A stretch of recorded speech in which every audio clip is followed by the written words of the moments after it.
5 itu 4 ada 2 lapisan, maka yang 4 ini masing-masing punya 2, jadi totalnya 8 tambah 1 insting, karena dia tidak punya lapisan otak, tapi tentu tetap punya otak dong.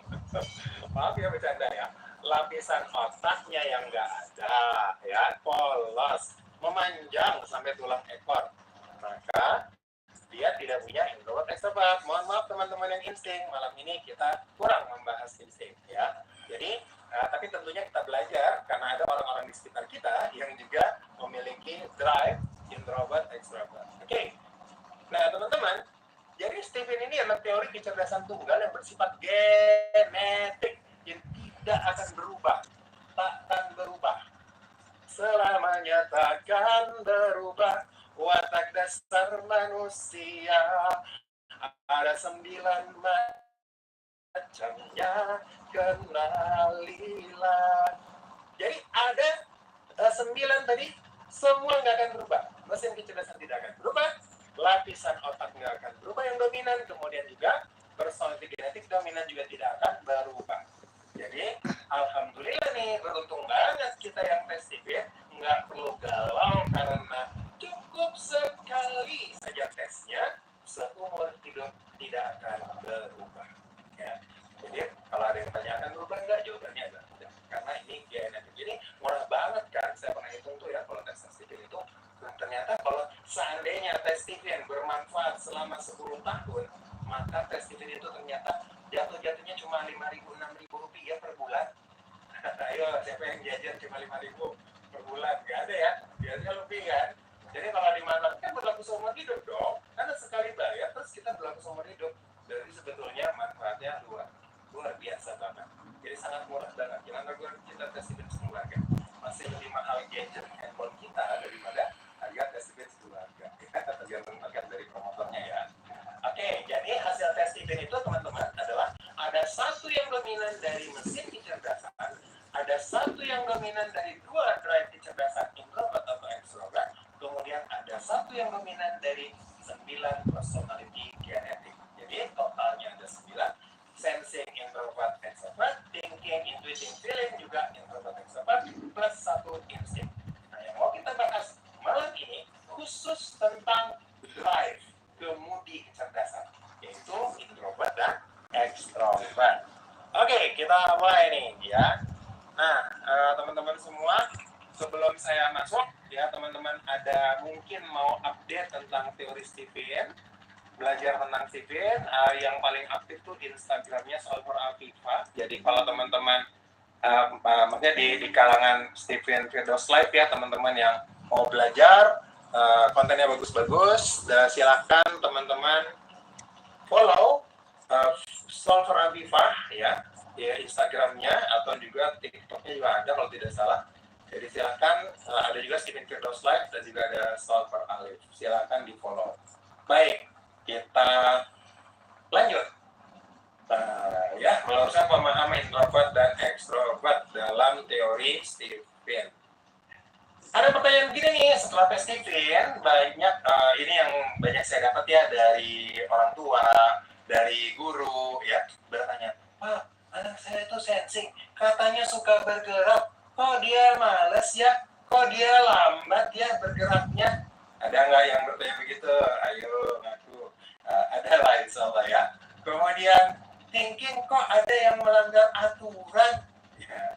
Kemudian intuiting, kok nggak punya ide, katanya intuiting banyak idenya. Kemudian ada feeling, katanya feeling suka ngobrol, kok dia pendiam, gitu ya. Nah ini pertanyaan-pertanyaan seperti ini sebetulnya multifaktor ya, banyak faktor yang menyebabkan ini bisa terjadi. Tapi salah satu penyebab yang sebetulnya sebelum ada gangguan lingkungan masih di area genetik yang kita bahas ya. Jadi sebetulnya ada yang memang ini sudah bermasalah, ada juga yang masih fine-fine aja ya. Jadi, nah nanti yang kita lihat seperti apa supaya kita bisa lebih paham tentang oh ternyata ini masih normal-normal aja gitu ya. Yuk kita sama-sama nih, kita lihat dari satu faktor ini, yaitu faktor introvert extrovert ya yang ada di dalam teori Stephen. Sebelum saya masuk kepada perbedaan apa sih introvert dan extrovert di dalam Stephen, saya mau sampaikan dulu, please teman-teman yang udah pernah dengar tentang teori introvert extrovert di luar sana atau dalam konteks psikologi umum, silakan teman-teman tutup dulu bukunya ya. Tutup dulu bukunya. Kenapa? Ilmunya nyampur, nanti bingung karena dudukan teorinya berbeda. Oke? Boleh kita sepakat dulu supaya nggak bingung? Kita di luar sana udah biasa dengar kan? Introvert itu penyendiri, sukanya tertutup aja gitu ya orangnya. Kemudian ada extrovert itu terbuka, suka ngumpul-ngumpul rame, mudah bergaul dan sebagainya. Nah, itu ditutup dulu buku itu ya karena ilmunya berbeda. Bukan salah loh ya, ilmunya nggak salah, cuma sudut pandangnya berbeda. Maka kita sama-sama pelajari ya di Stephen itu seperti apa sih ya. Oke. Nah, kalau yang IE sebelah kanan ya, sebelah kanan introvert extrovert versi psikologi umum atau dalam yang sering kita lihat di luar, yaitu kita bahas yang sebelah kanan. Yang sebelah kiri ditulis dengan huruf kecil I-nya huruf kecil, E-nya huruf kecil ya. Introvert extrovert ditulis huruf kecil, artinya itu di teori Stephen untuk membedakan. Kenapa ditulis huruf kecil juga? Karena lebih dominan mesin kecerdasannya ya dibandingkan dengan introvert extrovert yang sebagai kemudinya. Oke, tapi itu nanti menjadi sebuah kesatuan ketika sudah bergabung menjadi personality genetik. Baik, nah yuk kita bedain nih apa bedanya. Kalau di luar sana introvert extrovert yang kita maknai penyendiri, tertutup dan terbuka ya, itu sifat udah menjadi sifatnya orang itu.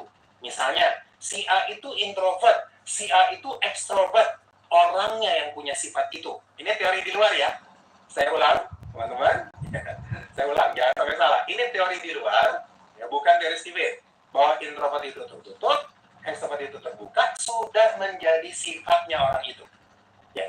Sementara di teori Stephen itu netral, ya. Introvert extrovert di teori Stephen netral. Dia hanya sebagai kemudi atau drive, ya. Dia hanya netral sebagai kemudi, drive. Sementara yang di luar itu sudah menjadi sifat orangnya dan bersifat mandiri sebagai sifat. Oke, itu perbedaan yang pertama dan kedua. Yang ketiga, introvert dan extrovert itu bersifat fenotip. Oke, saya ulang. Bersifat fenotip. Apa sih fenotip itu? Fenotip itu rumusnya adalah genetik plus lingkungan. Ya, jadi introvert, extrovert itu bersifat fenotip sudah bercampur antara asli, genetik, dan lingkungan. Jadi, kalau introvert extrovert dikatakan fenotip, artinya bisa berubah-ubah. Orang yang aslinya itu tertutup penyendiri, berjarak dengan sosial, bisa saja dia diberikan pelatihan komunikasi, diberikan pelatihan public speaking, kemudian diberikan pelatihan leadership, sehingga dia menjadi orang yang sepertinya humble, hangat, mudah bergaul, tapi itu datangnya dari lingkungan. Aslinya dia sebetulnya tertutup, penyendiri. Ya, tentu itu perubahan yang positif karena ada orang-orang yang penyendiri tidak bisa sukses sendirian. Nah, itu perubahan yang positif. Tapi ada juga loh perubahan yang negatif, misalnya yang ekstrovert, yang aslinya itu adalah terbuka, suka gaul, suka ngobrol, karena kejadian tertentu, ya, ada kejadian yang sangat menyakitkan hati, kubrak, gitu ya, langsung hatinya tersakiti, kemudian akhirnya dia memutuskan menjadi orang yang tertutup, ya, padahal aslinya suka ngobrol, hangat, ramah, dan seterusnya. Nah, ini perubahan yang negatif, ya. Kalau perubahan yang seperti ini jangan dibiarin, dia harus kembali kepada aslinya, ya. Ya, maksudnya yang introvert tadi pun karena perubahan positif itu menjadi bonus buat dia, ya. Nggak ada masalah. Yang negatif harus dikembalikan, ya. Kalau perubahan yang negatif, maka introvert extrovert itu bersifat fenotip, ya. Jadi dia bisa berubah-ubah. Hari ini orang yang introvert, tahun depan dia bisa saja menjadi orang yang ekstrovert. Ya. Kemudian orang yang ekstrovert terbuka, tahun-tahun depan, 2 tahun, 3 tahun depan, dia bisa saja menjadi orang yang tertutup. Sehingga orang yang baru kenal dengan seseorang, kita sering menyangka dia orangnya tertutup banget ya. Biasa nggak kita gitu ya, baru ketemu orang ya, tertutup banget ya, nggak gaul banget ya, padahal belum tentu dia orang yang tidak gaul. Cuman kita melihat fenotipnya, ya, bukan aslinya, genetiknya. Nah, kalau di Stephen, introvert extrovert itu, pertama dia bukan tertutup terbuka, ya, dan dia itu hanya kemudi, serta dia sifatnya juga genetik. Jadi tidak akan berubah. Yang sensing introvert tidak akan berubah menjadi sensing extrovert. Thinking extrovert tidak akan berubah menjadi thinking introvert, dan seterusnya. Oke, bisa dipahami sampai sini ya, supaya dudukan ilmunya dibenerin dulu, karena masih banyak yang baru tes TV nih disebut thinking extrovert. Terus, oh ternyata aku nih extrovert ya, gitu. Baru sekitar pekan lalu, 1-2 pekan lalu, saya ada anak teman yang baru, anak sahabat saya berkonsultasi. Hasil tes CV-nya beberapa tahun yang lalu tuh thinking extrovert, ya. Beliau konsultasi dari Turki, menelpon saya. Kemudian saya, anak sahabat saya ini bertanya, saya thinking extrovert Pak, padahal saya tidak merasa extrovert. Coba ya, perhatikan kalimatnya ya. Saya thinking extrovert, padahal saya tidak merasa extrovert. Nah, ini artinya beliau ya belum paham bedanya waktu itu, tapi setelah saya jelasin paham. Waktu itu awal menelpon, beliau belum paham bedanya ekstrovert di Stephen dengan ekstrovert yang di luar.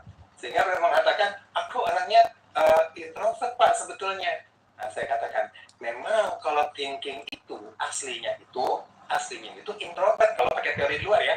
Kalau kita mau sepadankan ya, di framing dalam Stephen, maka thinking itu cenderung introvert, cenderung malas ketemu orang. Akhirnya belum paham. Nah, ini adalah contoh, dan ini masih banyak loh yang seperti itu. Wahai para Stepheners, tolong jelaskan, para promotor khususnya, tolong jelaskan dengan baik perbedaan pada saat mereka klien ya tes Stephen, pada saat disebutkan introvert extrovert itu dijelasin dulu. Beberapa promotor tuh terlupa menjelaskan itu pada saat menjelaskan, sibuk menjelaskan MK-nya, sibuk menjelaskan mesin kecerdasannya, lupa menjelaskan introvert extrovertnya. Ya, jangan sampai lupa ya para promotor sekalian, supaya klien kita nggak kebingungan setelah tes Stephen. Oke, nah kemudian yang terakhir adalah introvert extrovert itu melekat pada orangnya sebagai sifat tadi ya. Kemudian kalau introvert extrovert di Stephen itu melekatnya pada MK-nya. Jadi misalnya solver alif sensing introvert. Apakah solver alif ini introvert? Tidak. Sensingnya solver alif yang introvert. Oke. Solver Afifa feeling extrovert. Apakah solver Afifa extrovert? Bukan. Extrovertnya adalah mesin kecerdasannya. Ini teori Stephen ya. Teori Stephen adalah yang extrovert itu adalah feelingnya solver Afifa. Bisa dipahami sampai sini? Insya Allah. Oke, bungkus ya, kita lanjut. Nah, sekarang kalau sudah bisa dipahami, kita akan lihat perbedaan antara introvert extrovert dalam teori Stephen. Nah, sekarang sudah di dalam Stephen nih kita, apa sih bedanya Pak introvert dan extrovert? Oke. Nah, teman-teman yang mau bertanya, silakan nanti bertanyanya lewat link tanya solver alif ya. Jadi jangan bertanya di kolom komentar karena tidak terbaca, bisa tenggelam. Jadi silakan bertanya di link tanya solver alif. Oke. Baik, teman-teman semua, kita lanjut. Introvert, extrovert di dalam teori Stephen bedanya apa? Ya. Nah, banyak juga yang ini sudah banyak paham, tapi nanti ada tambahan ya. Introvert, extrovert itu in ya, in itu bahasa Inggris ya, artinya in, dalam ya, in itu dalam. Jadi sumber motivasinya, sumber stimulinya itu dari dalam. Kemudian extrovert itu sumber stimulinya dari luar. Jadi memotivasi dari dalam, yang extrovert ya, ingat itu dari luar. Kemudian hidupnya dan cara memotivasinya adalah diancam. Untuk yang introvert, diancam itu maksudnya gini loh. Ini wahai para ayah bunda jangan sampai salah ya. Karena ada yang, Pak, anak saya nggak suka diancam. Gini, mungkin maksudnya caranya, yang dimaksud diancam itu maksudnya diingatkan terhadap konsekuensi negatif, ya. Bukan awas loh, nanti kamu akan dapat ini loh. Kalau cara yang seperti itu, nggak ada yang nyaman kalau digituin ya. Ya, jadi kita harus ingatkan, ada konsekuensi punishment. Ada konsekuensi tanda petik neraka, ya. Hukuman jika ada yang dilanggar, ya. Jadi itu yang introvert itu ditantang, ya, dan diingatkan punishment. Jadi diancam itu maksudnya diingatkan tentang kesepakatan punishment yang sudah disepakati. Oke. Kemudian ada juga ya kalau yang extrovert itu diiming-iming, di reward, ya, diiming-iming dan reward, difasilitasi. Karena orang-orang yang extrovert itu sukanya yang nyaman-nyaman, yang asik-asik, ya, yang santai-santai, gitu ya. Kalau yang introvert itu orangnya yang lebih greget, gitu ya, lebih gigih kalau misalnya mengejar target dan seterusnya. Nah, sehingga kita mudah menggerakkan introvert dengan ditantang, ya, ditantang. Masa sih cuma segitu kemampuanmu? Misalnya, pasti bisa dong lebih dari itu. Gitu. Misalnya kayak gitu kalimatnya, kalau ditantang ya, kamu pasti bisa mencapai ini. Ya, seperti itu. Jadi ditantang, masa segitu aja kamu nggak nyampe. Gitu. Nah, kalau bahasa ekstrovert berbeda, ya. Kalau bahasa ekstrovert, kalau kamu mendapatkan sesuatu, berhasil mencapai sesuatu, ya, target yang diberikan oleh orang tua misalnya, maka dia akan dapatkan hadiah apa misalnya. Kemudian berikan fasilitas-fasilitasnya. Jadi ini yang kadang, mohon maaf ya ayah bunda, bapak ibu guru, ini sering terbalik, ya, sering terbalik. Bahasa yang kecerdasannya udah paham, tapi ngedrive, ya, ngedrive atau menggerakkan anak-anak atau siswa di sekolah itu kadang terbalik. Ya. Yang ekstrovert diingatkan ancaman, ya. Ini malah tambah parah, ya. Jadi jangan bingung kalau ada yang ekstrovert diingatkan ancaman-ancaman, diingatkan penderitaan, malah tambah parah prestasinya. Ya. Atau yang introvert diiming-iming, nggak terlalu mempan, nggak terlalu memotivasi. Nah, jangan terbalik. Oke, berikutnya teman-teman semua kita lanjut. Apalagi perbedaan introvert extrovert. Kalau di WSL 1 cuma sampai segitu ya. Nah, ini kita perluas ya teman-teman.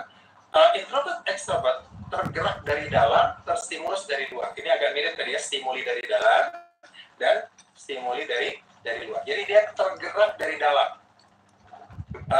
Maka menggerakkan orang yang introvert itu tidak harus terlalu sering. Oke? Karena dia mudah digerakkan dari dalam. Kesadaran dari dalam dirinya itu lebih mudah hadir karena dia datangnya dari dalam. Oke? Kemudian yang terstimulus dari luar, yang ekstrovert, jangan heran kalau tiap hari, apalagi masih anak-anak ya, apalagi masih anak-anak, tiap hari kita ngingetin terus. Jadi kurang-kurangilah bahasa, kan udah dikasih tahu kemarin, kan minggu yang lalu kita udah briefing, kan yang dan seterusnya gitu ya. Itu teman-teman kan sebagai pendidik, sebagai orang tua kan capek sendiri kalau nggak paham. Ya memang ekstrovert perlu diingatkan terus karena dia motivasinya datangnya dari luar. Nah, nanti ada masa ketika makomnya sudah naik, kesadarannya sudah hadir. Ya. Tapi kalau masih di level personality, masih di level paling bawah, masih apa adanya orang itu, maka kesadaran yang orang yang berkemudi introvert itu tidak perlu terlalu sering. Ya. Biasanya kalau standar-standar aja ya, kecuali ada sesuatu yang terjadi. Kalau misalnya yang introvert masih terlalu sering diingatkan, berarti mungkin mesin kecerdasannya yang bermasalah tuh. Ya. Mungkin ada sesuatu yang tidak pas di mesin kecerdasannya. Nah, kita kan sedang membahas drive kan ya. Kita sedang membahas introvert extrovertnya saja. Oke, nah teman-teman berikutnya adalah orang yang introvert itu karena dia dari dalam, maka dia akan lebih mudah menerima pendapat dari dalam dirinya. Ya. Kalau yang ekstrovert karena dia tersendiri, dia lebih mudah, cukup mudah menerima masukan atau nasihat. Ya, jadi cenderung lebih mudah menerima masukan. Yang ekstrovert, yang introvert, maka seringkali disebut dengan apa sih bahasanya kalau kepala itu agak keras? Katanya keras kepala gitu ya. Ada yang bilang kepala batu, keras kepala dan sebagainya. Sebetulnya intinya gini, yang introvert itu lebih kuat ya, lebih kuat pendapatnya, memegang pendapatnya dari dalam tuh lebih kuat. Nah, kalau masuk ke thinking dan intuiting, ya, thinking dan intuiting, nah, itu pada umumnya thinking intuiting itu keras kepala dengan idenya, dengan argumennya, ya. Tapi yang introvert itu lebih keras lagi. Jadi yang thinking, intuiting, keras kepala, apalagi kalau kemudiannya introvert, ya, lebih kuat lagi memegang prinsip dan pendapatnya. Bisa dipahami ya, insya Allah. Oke. Jadi kalau yang ekstrovert, ya, yang ekstrovert itu lebih mudah dia menerima masukan. Oh ya, kalau jatuhnya ke feeling dan sensing gimana? Dia bukan keras kepala. Feeling dan sensing bukan keras kepala, ya, tapi keras kemauan, ya. Keras apa? Keras kemauannya. Jadi ada keras kepala di thinking dan intuiting, apalagi yang berkemudi introvert, lebih keras lagi. Yang sensing dan feeling keras kemauannya, walaupun nggak masuk logika. Gitu. Pokoknya mau, gitu. Pokoknya mau. Alasannya nggak jelas, pokoknya mau. Gitu. Apalagi ya introvert. Oke, mudah-mudahan sudah semakin paham ya. Baik, kemudian berikutnya, yang introvert itu lebih inisiatif, ya. Kenapa? Karena tergerak dari dalam. Lebih mudah inisiatif datang dari dalam dirinya, ya. Yang ekstrovert itu jangan terlalu banyak berharap inisiatif datang dari ekstrovert sebelum ada stimulus dari luar, ya. Jadi kita harus pahami ini anak kita sensing. Oke, sensingnya sensing apa? Aduh, saya sedih juga kalau orang tua ditanya, saya lupa Pak, introvert atau ekstrovert anakku di sensingnya. Makanya sertifikat itu difoto. Difoto, masukin di dokumen, folder, di handphone atau di mana gitu ya, supaya pada saat terjadi apa-apa mau bertanya sama solver, sama promotor, ya orang-orang yang belajar sedikit lebih dalam, maka kita punya tuh datanya nggak salah sebut. Mohon maaf ya teman-teman, Bapak Ibu Ayah Bunda semuanya, kakak, saya tuh pernah loh ya ditanya sama seseorang ya yang dia nggak pegang sertifikatnya tapi merasa yakin hasil tes TVIN suaminya itu titik-titik gitu ya. Terus Pak, kalau suamiku ini hasilnya, tolong jelasin dong, Ibu ada sertifikatnya nggak? Nggak tahu di mana ya gitu. Biasanya saya butuh pastikan dulu tuh ya hasil tes TVIN-nya apa, bener nggak sertifikatnya memang itu gitu. Ya udah deh, karena agak setengah maksa ya udah saya jelasin. Nah, habis itu besoknya baru nelpon lagi. Ya Pak, kemarin ternyata bukan itu suami saya tipenya, baru lihat sertifikatnya, ternyata beda. Aduh. Makanya dia bingung kali dengan penjelasan saya gitu kan. Makanya pastikan dulu jangan sampai salah, hasil tes TVIN-nya kan ada sertifikatnya ya. Jadi berdasarkan itulah kita berkonsultasi atau bertanya. Oke, jadi yang ekstrovert harus sering-sering diingatkan karena inisiatifnya sangat kurang.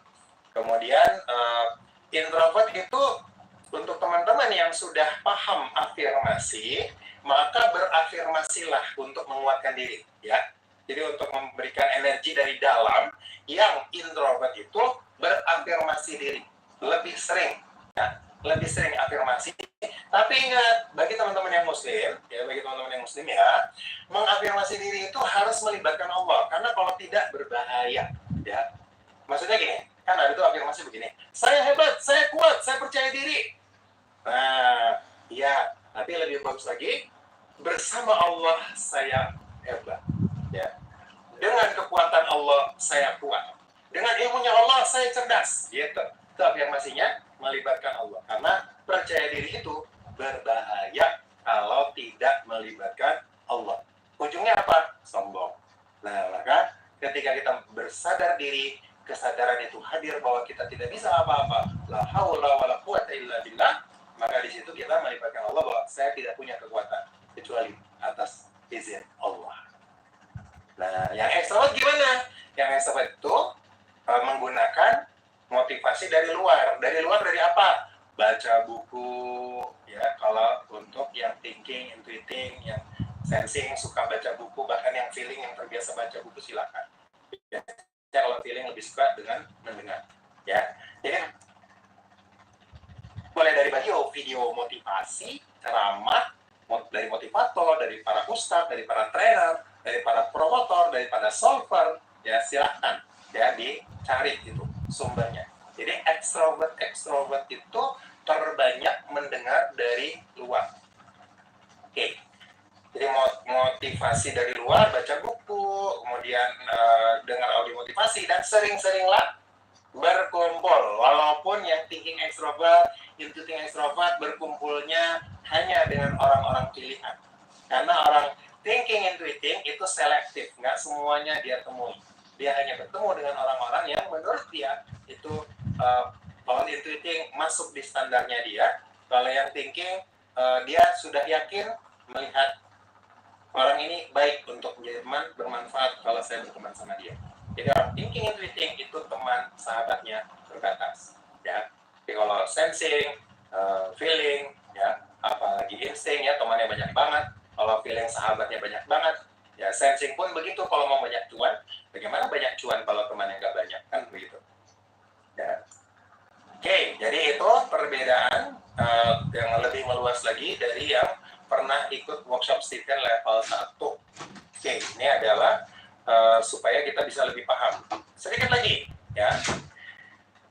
Selain dari dalam yang introvert dan dari luar yang extrovert, itu ada juga yang harus dipahami bahwa sel otak di lapisan otak bagian dalam kerapatannya itu lebih rapat, ya. Kerapatan sel otak lebih apa? Lebih rapat. Kalau yang extrovert lebih renggang, ya, lebih longgar. Nah, maka pahami juga dengan itu, maka orang yang introvert itu kalau sudah kerja, apapun mesin kecerdasannya, sensing, thinking, intuiting, feeling, kalau mudah melakukan tugas, maka dia lebih serius, lebih greget, lebih ngotot, lebih ngejar target, lebih nggak mau lewat deadline, dan seterusnya. Ya, karena rapat. Ya? Rapat, ngotot, kekeh, gigih, gitu, mengejar apa yang sudah menjadi tanggung jawabnya atau kemauannya. Kalau yang ekstrovert dia lebih longgar, ya. Lebih longgarnya itu membuat dia lebih santai. Kalau bisa besok, kenapa harus hari ini sih? Ya. Kalau bisa minggu depan, kenapa harus sekarang? Nah, ini yang ekstrovert. Ya.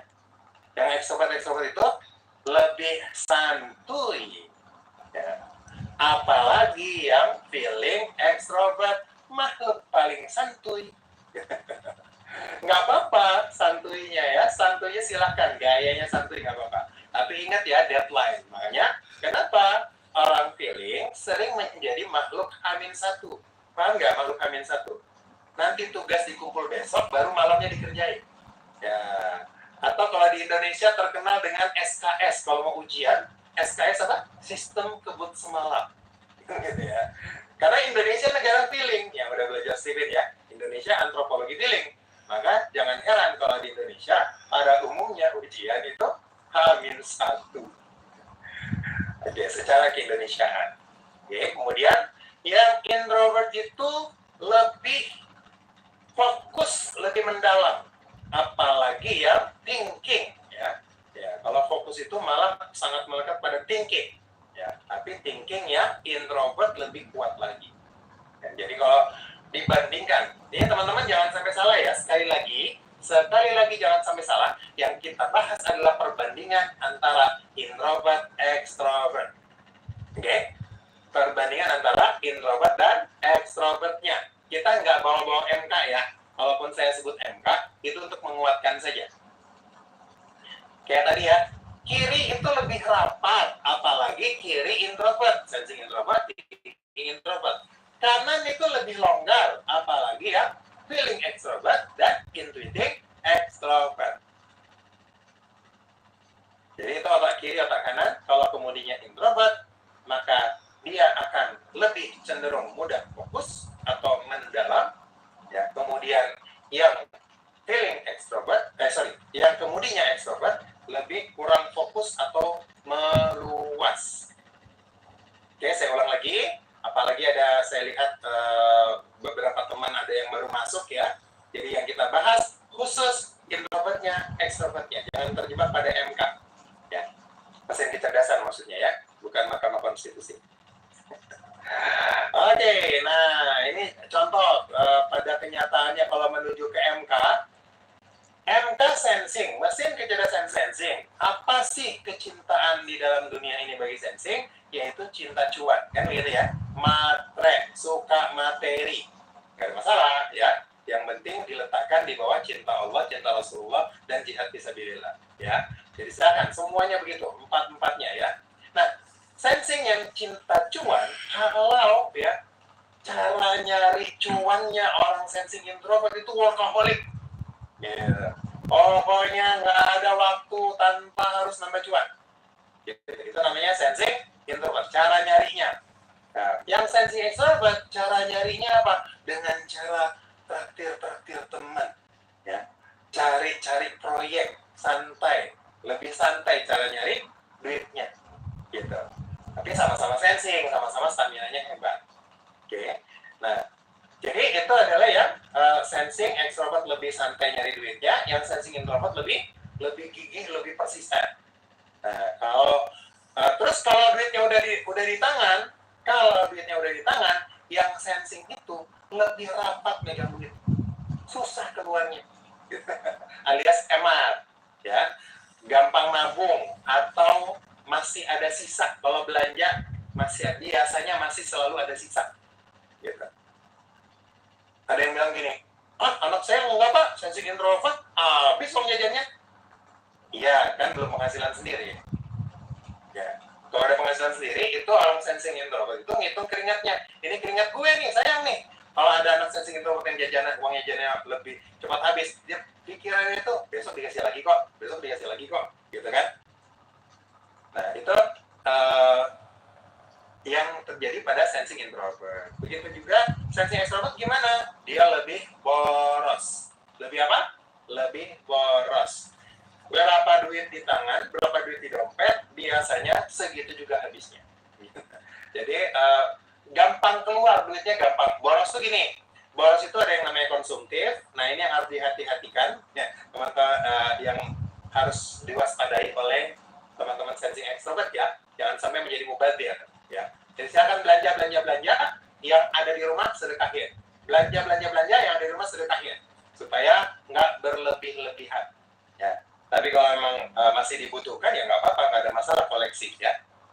Nah, kemudian juga boros ini yang paling dianjurkan adalah boros dalam sedekah.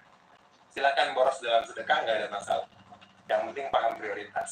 Oke. Nah, kalau dia jatuhnya ke thinking misalnya, thinking yang introvert. Thinking itu kan pemikir, ya kan?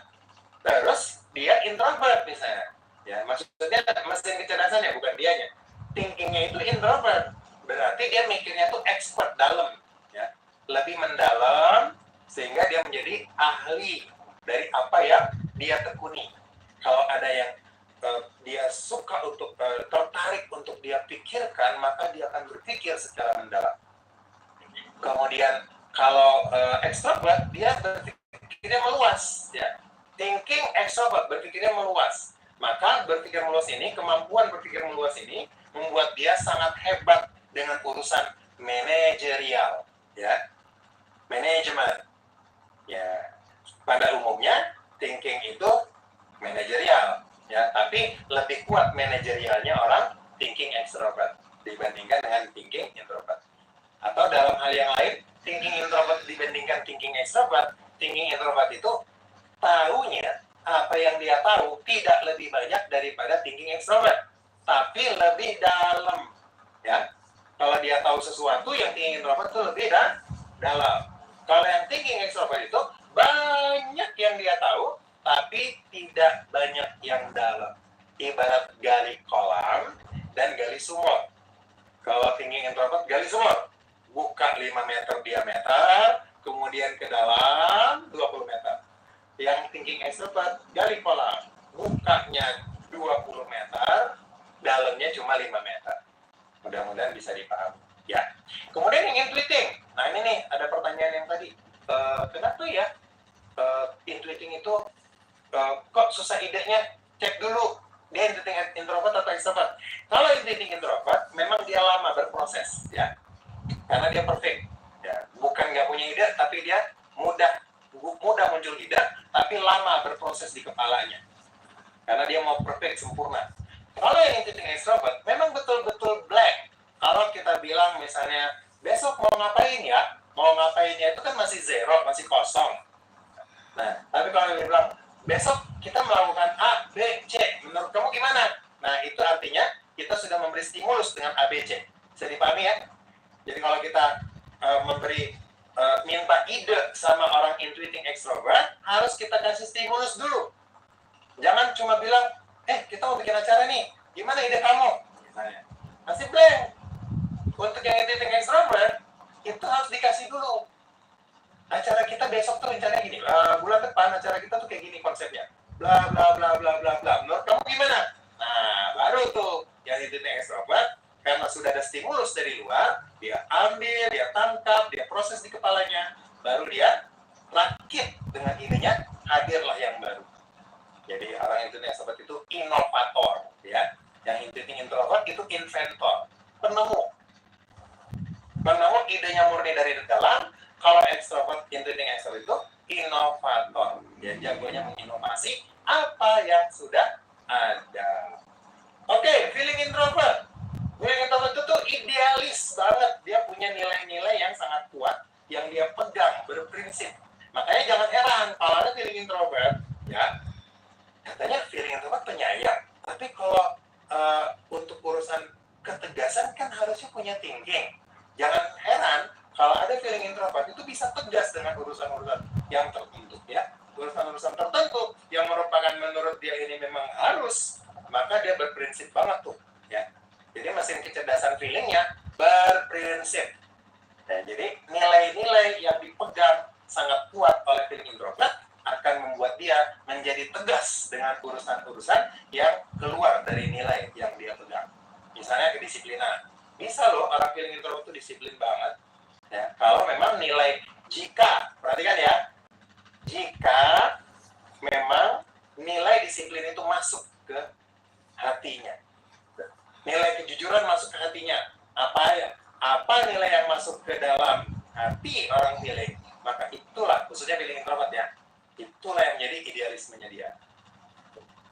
Oke, kemudian berikutnya, makanya dia orang feeling introvert itu dia sukanya menjadi king, selalu tampil, karena dia adalah leader, ya. Idealismenya dia itu, ya, keyakinannya dia, orang feeling introvert ingin ditularkan ke banyak orang, maka dia butuh banyak pengikut, ya. Jadi orang feeling introvert jangan takut populer, ya, hati-hati, ya, karena banyak yang mendengarkan informasi ceramah setengah-setengah, sehingga takut sama riak, tapi jadi nggak produktif.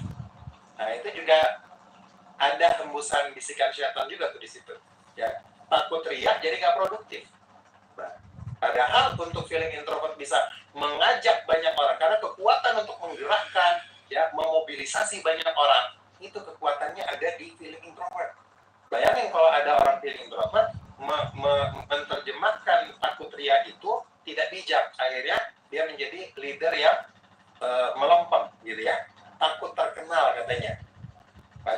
Gimana caranya mau mengajak banyak orang kalau nggak dikenal? Oke.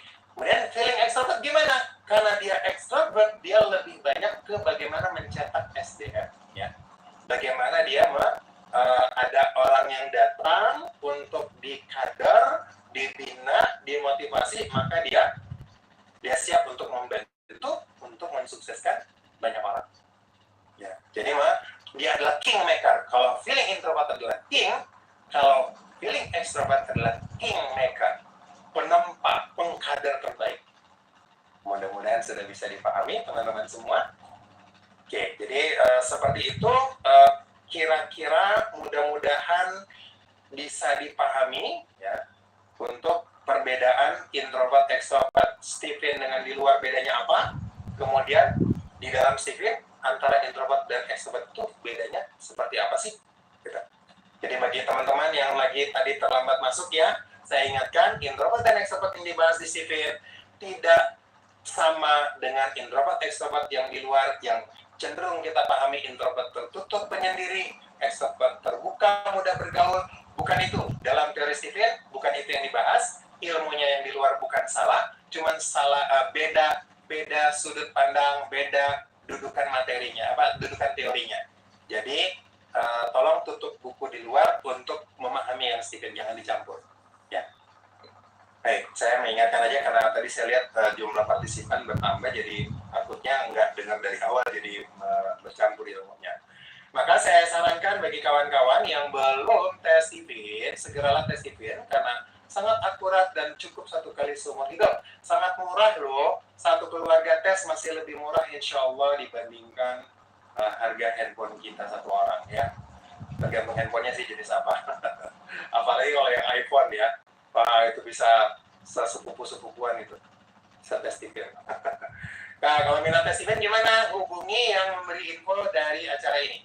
Anda datang ke acara ini, dapat dari teman, dapat dari Facebook dan sebagainya, Instagram. Kalau ada dari teman, silakan hubungi teman Anda. Atau para promotor yang mengundang teman-teman ke sini, para promotor Stephen, silakan dihubungi untuk segera tes Stephen sekeluarga. Kenapa? Karena ingat, fenotip yang kita lihat itu adalah fenotip bercampur antara asli dengan lingkungannya. Kita nggak paham nih aslinya dia yang mana. Ya. Jadi tes Stephen itu memastikan apa sih yang paling asli di dalam diri setiap orang, anggota keluarga kita, suami, istri, ayah, bunda kita, kemudian anak kita. Jangan terlambat, insya Allah. Kalau ada rezeki, Allah pasti gantikan insya Allah. Ragu-ragu untuk tes Stephen sekeluarga. Oke, sekali lagi bagi teman-teman yang mau mengikuti mengupdate ilmu Stephen, silakan follow Solver Afifah punya IG. Ya. IG-nya Solver Afifah, ada Stephen Firdaus Live dan juga ada IG Solver Alif. Yang paling produktif itu IG-nya Solver Afifah saat ini. Silakan memfollow IG Solver Afifah. Baik. Terima kasih kawan-kawan sekalian, dan terakhir ada yang mau belajar bagaimana mengobati hati yang terluka dengan cara Stephen?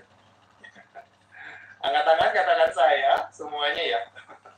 Semuanya. Jadi banyak orang yang ada galau, mungkin hati terluka, mungkin pernah punya luka masa lalu yang belum sembuh, atau mungkin baru-baru ini sedang ada kejadian yang sangat menyakitkan. Gimana ya cara nyembuhinnya? Insya Allah kita akan belajar bersama di seminar. Acaranya di hari Ahad tanggal 11 Agustus 2024 ya, 11 Agustus hari Ahad jam 7 malam waktu barat ya, waktu Indonesia Barat. Kemudian juga tentunya kalau di Wita waktunya jam 20. Nah, silakan menyesuaikan ya, 19 WIB. Insya Allah kawan-kawan di lewat Zoom juga kita akan belajar bagaimana caranya kita menyelesaikan permasalahan pribadi kita, genetic self-healing, mental health kita, kesehatan mental kita, mengobati hati yang terbuka. Insya Allah kita akan kupas tahapan-tahapannya berdasarkan diri kita sendiri. Seperti apa sih mengobatin masa lalu kita yang terluka. Baik, teman-teman semua, demikian yang bisa saya sampaikan. Semoga bermanfaat buat kita semua. Mohon maaf lahir batin. Insya Allah kita akan perluas dengan tanya jawab. Baik, Terima kasih. Wassalamualaikum warahmatullahi wabarakatuh. Waalaikumsalam warahmatullahi wabarakatuh. Terima kasih Sobat. Beri aplaus yang sangat luar biasa buat Solval Arif. Alhamdulillah materi yang sangat luar biasa. Insya Allah semoga kita pada malam hari ini sudah semakin paham tentang pemahaman kita tentang introvert dan extrovert dalam ilmu Steven. Sekali lagi kami mengucapkan banyak terima kasih kepada Solver Alif atas materi pada malam hari ini.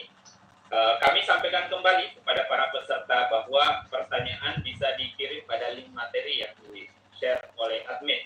Baik, sebelum kita membuka sesi tanya jawab, terlebih dahulu kita akan melakukan foto bersama.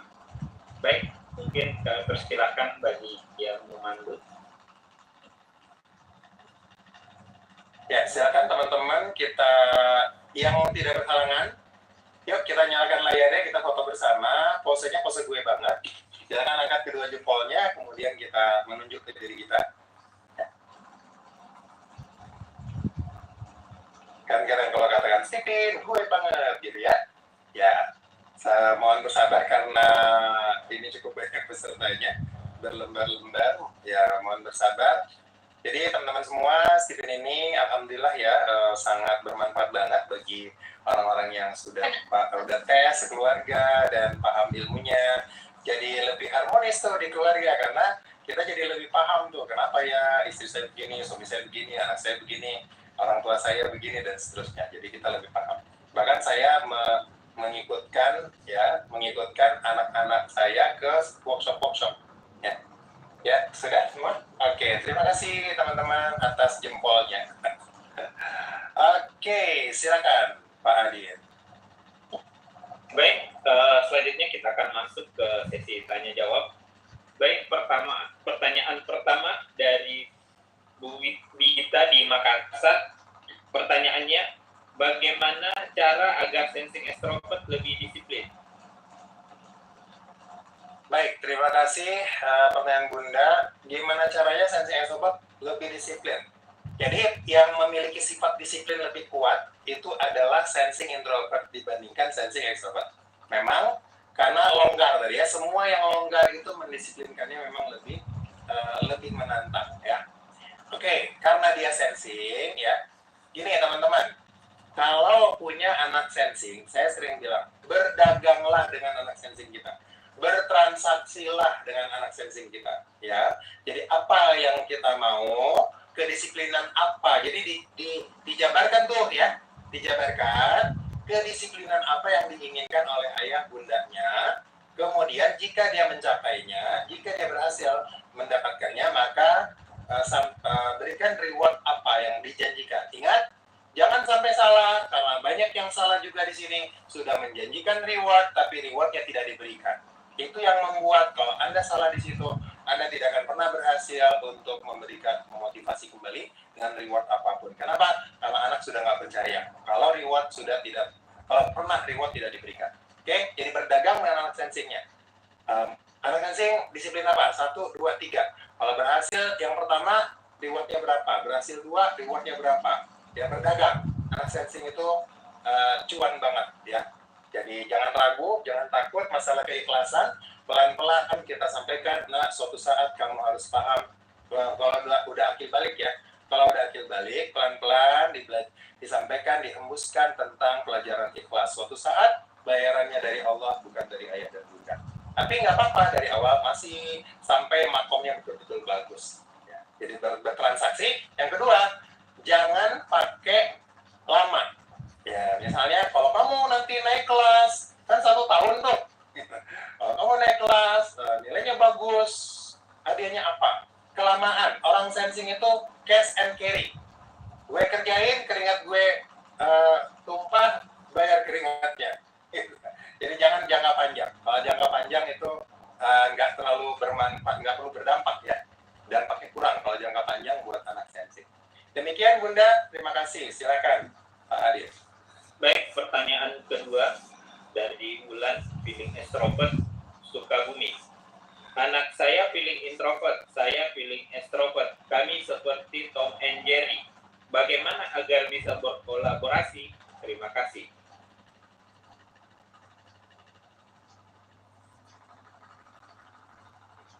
Maaf Pak Adin, boleh diulang sedikit? Dari Wulan Sukabumi, anak saya feeling introvert, saya feeling extrovert. Kami seperti Tom and Jerry. Bagaimana agar bisa berkolaborasi? Terima kasih. Ibu bundanya extrovert atau introvert? Bundanya extrovert, anaknya Extrovert. introvert. Oke. Ini perbedaannya di introvert extrovert ya. Sebetulnya gini, sebetulnya Bunda dengan Ananda yang feeling, sama-sama feeling itu sebetulnya bestian. Kenapa? Saling paham perasaan. Ya, saling paham perasaan. Ada tapinya. Tapinya bedanya di mana? Kita udah belajar tadi ya. Yang satu rapat, yang satu longgar.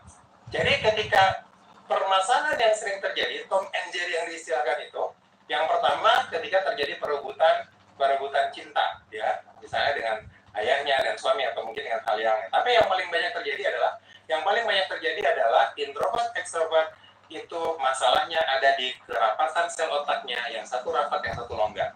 Ya, yang Ananda banget, ya, lebih tidak suka menunda, yang bundanya yang extrovert lebih suka menunda-nunda misalnya. Akhirnya anaknya kesel misalnya. Ya, jadi di situ nanti yang diperhatikan, Bunda belajar untuk menyesuaikan dengan kerapatan sel otak introvert ya, menyesuaikan dengan introvertnya anak yang sangat kekeh, sangat memegang nilai-nilai tertentu. Nah, di situ nanti insya Allah akan terjadi keharmonisan yang lebih baik ya, insya Allah seperti itu. Tapi pada umumnya sesama feeling itu saling curhat-curhatan aja, ngobrol-ngobrol asik, cerita-cerita asik ya, jalan-jalan, tapi ya bukan jalan-jalannya ya, tapi mungkin ke suatu tempat tapi hanya untuk ngobrol-ngobrol, cerita-cerita. Dan yang paling penting, perhatikan ya, kalau punya anak feeling, ini nih suka tabrakan bicara nih, feeling sama feeling nih.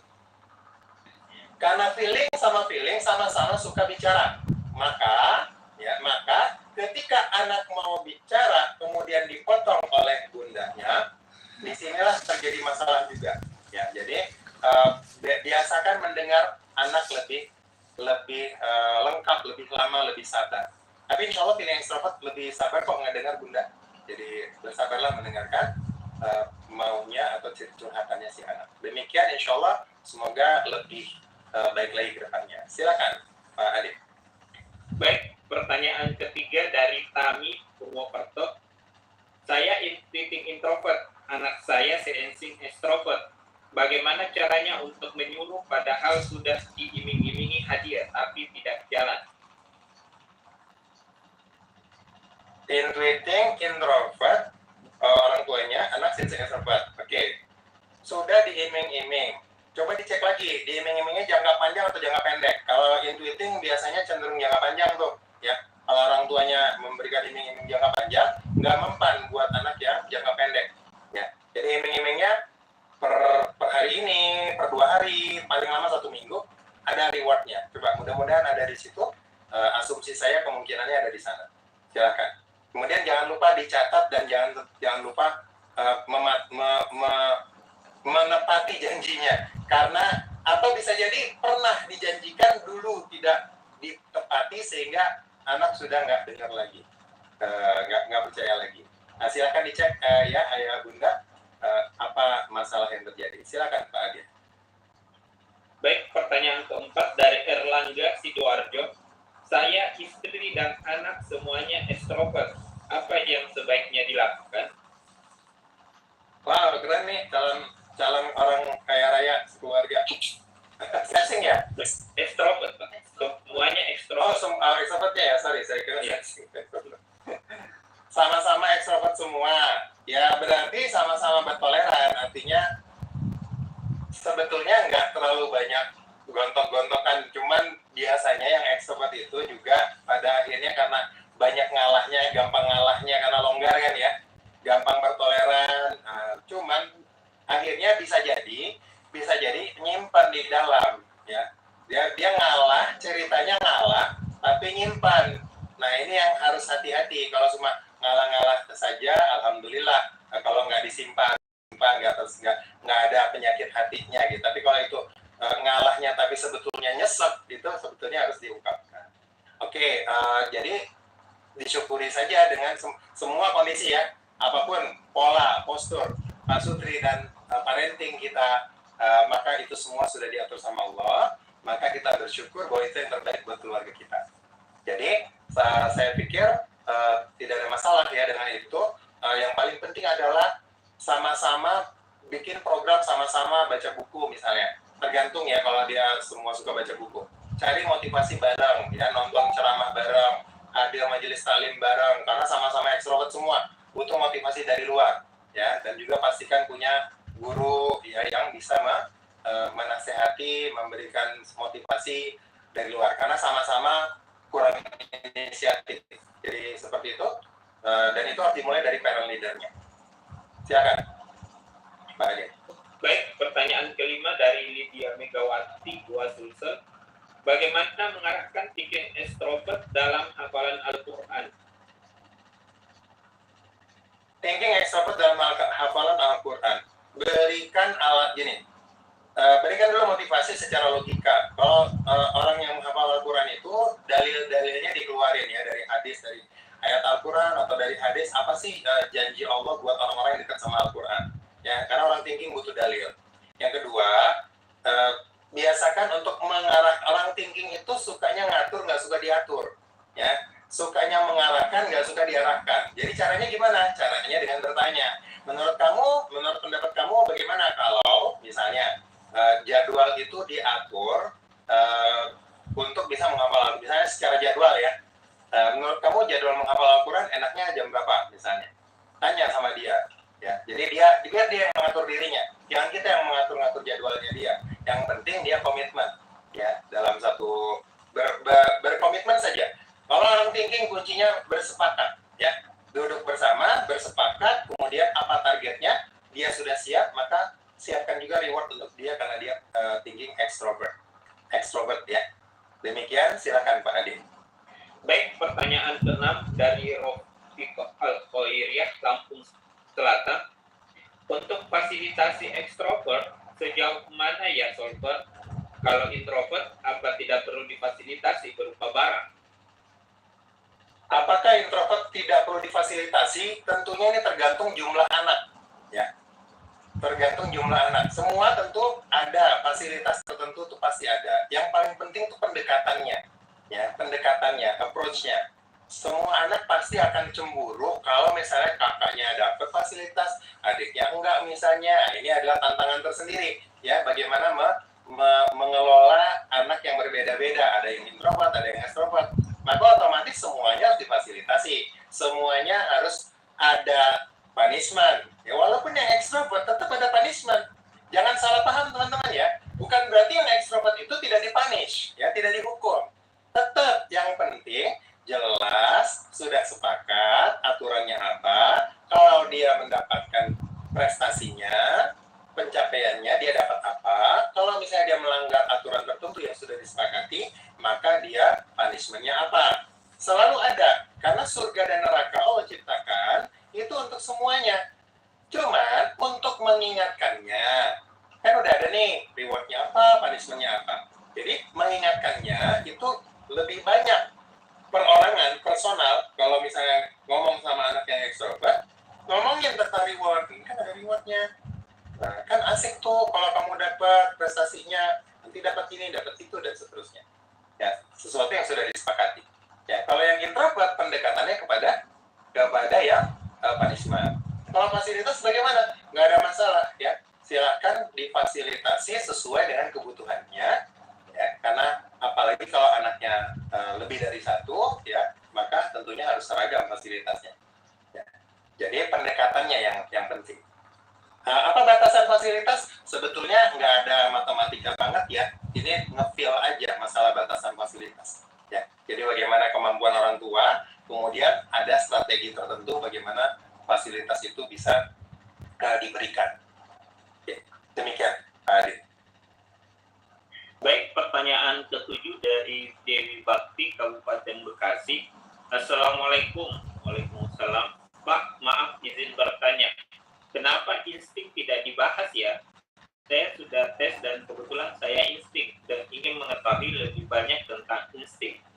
kasih. Baik, mungkin maksudnya agak belakangan. Dari awal tadi saya sudah minta maaf kepada para insting ya, bahwa hari ini memang tidak ada pembahasan insting, karena insting memang tidak punya lapisan otak, introvert, extrovert, sehingga insting itu tidak punya drive. Insting itu spontan begitu saja, tanpa drive ya. Jadi kalau misalnya apa sih yang harus dioptimalkan untuk orang insting, maka melekatlah kepada seseorang ya, melekatlah kepada sebuah lembaga, melekatlah kepada karena orang insting itu sukanya nolong dan suka labil, suka bingung kalau dia nggak melekat ya. Kalau insting tidak melekat, maka dia akan ngalir nggak jelas. Kebaikan sih semuanya dia nolong ke kiri, nolong ke kanan, tapi dia akan terombang-ambing dalam hidupnya, nggak jelas apa sih sebetulnya target dalam hidupnya dia. Karena nolong sana sini, menebar batu kebaikan tadi, tapi tidak membangun monumen jariah. Nah, jadi melekatlah kepada orang yang bisa mempunyai cita-cita yang tinggi, melekatlah ke beliau atau ke lembaga tertentu, bantu di sana sebaik-baiknya, tapi sisakan waktu di hari-hari libur tetap membantu siapapun. Demikian kira-kira untuk insting. Silakan Pak Adi. Baik, pertanyaan ke-8 dari N di Jakarta. Sering ketemu sama orang IE tapi penipu ya. Bagaimana menghadapi mereka, bukan satu kali atau dua kali, tapi sering. Kalau dia punya teman itu nih extrovert, misalnya ternyata sering menipu, ya sudah nggak usah dideketin. Simpelnya begitu. Ini masalah penipu, teman-teman, bukan hanya urusan mesin kecerdasan apa, bukan masalah personality genetik apa. Ini bisa terjadi kepada siapapun, ya. Manipulatif, penipuan, ketika orang itu sudah berada di level negatif, personality negatif, bahkan kalau dia ahli menipu, maka dia sudah menjadi mentality negatif, ya. Kan teman-teman yang belajar sipil ada personality, mentality, morality, spirituality, ya kan? Sebetulnya ada juga ke bawahnya gitu ya. Ada personality negatif, ada mentality negatif. Jadi kalau orang itu, kita sudah tahu orang itu sudah sering menipu, maka jangan sering-sering berdekat-dekat dengan orang itu. Dekatlah dengan orang-orang yang baik, yang soleh-soleha. Demikian, silakan Pak Hadi. Mic-nya mati, Pak Hadi, silakan dinyalakan. Baik, pertanyaan 9 dari Dewi Sukabumi. Anak saya perempuan FE, anak laki-laki saya II dan saya TI. Bagaimana cara menyatukannya supaya sepaham? Gini, FE, TI dengan II. Ya. Tidak ada yang bisa disatukan, yang ada adalah saling memahami. Ya. Jadi kalau mungkin maksudnya itu ya, bagaimana supaya lebih harmonis. FE, TI, II. Jadi, untuk yang pertama kita pahami bahwa yang thinking itu butuh logika, butuh kemandirian, maka berikan kepercayaan untuk sang thinking mengatur dirinya sendiri.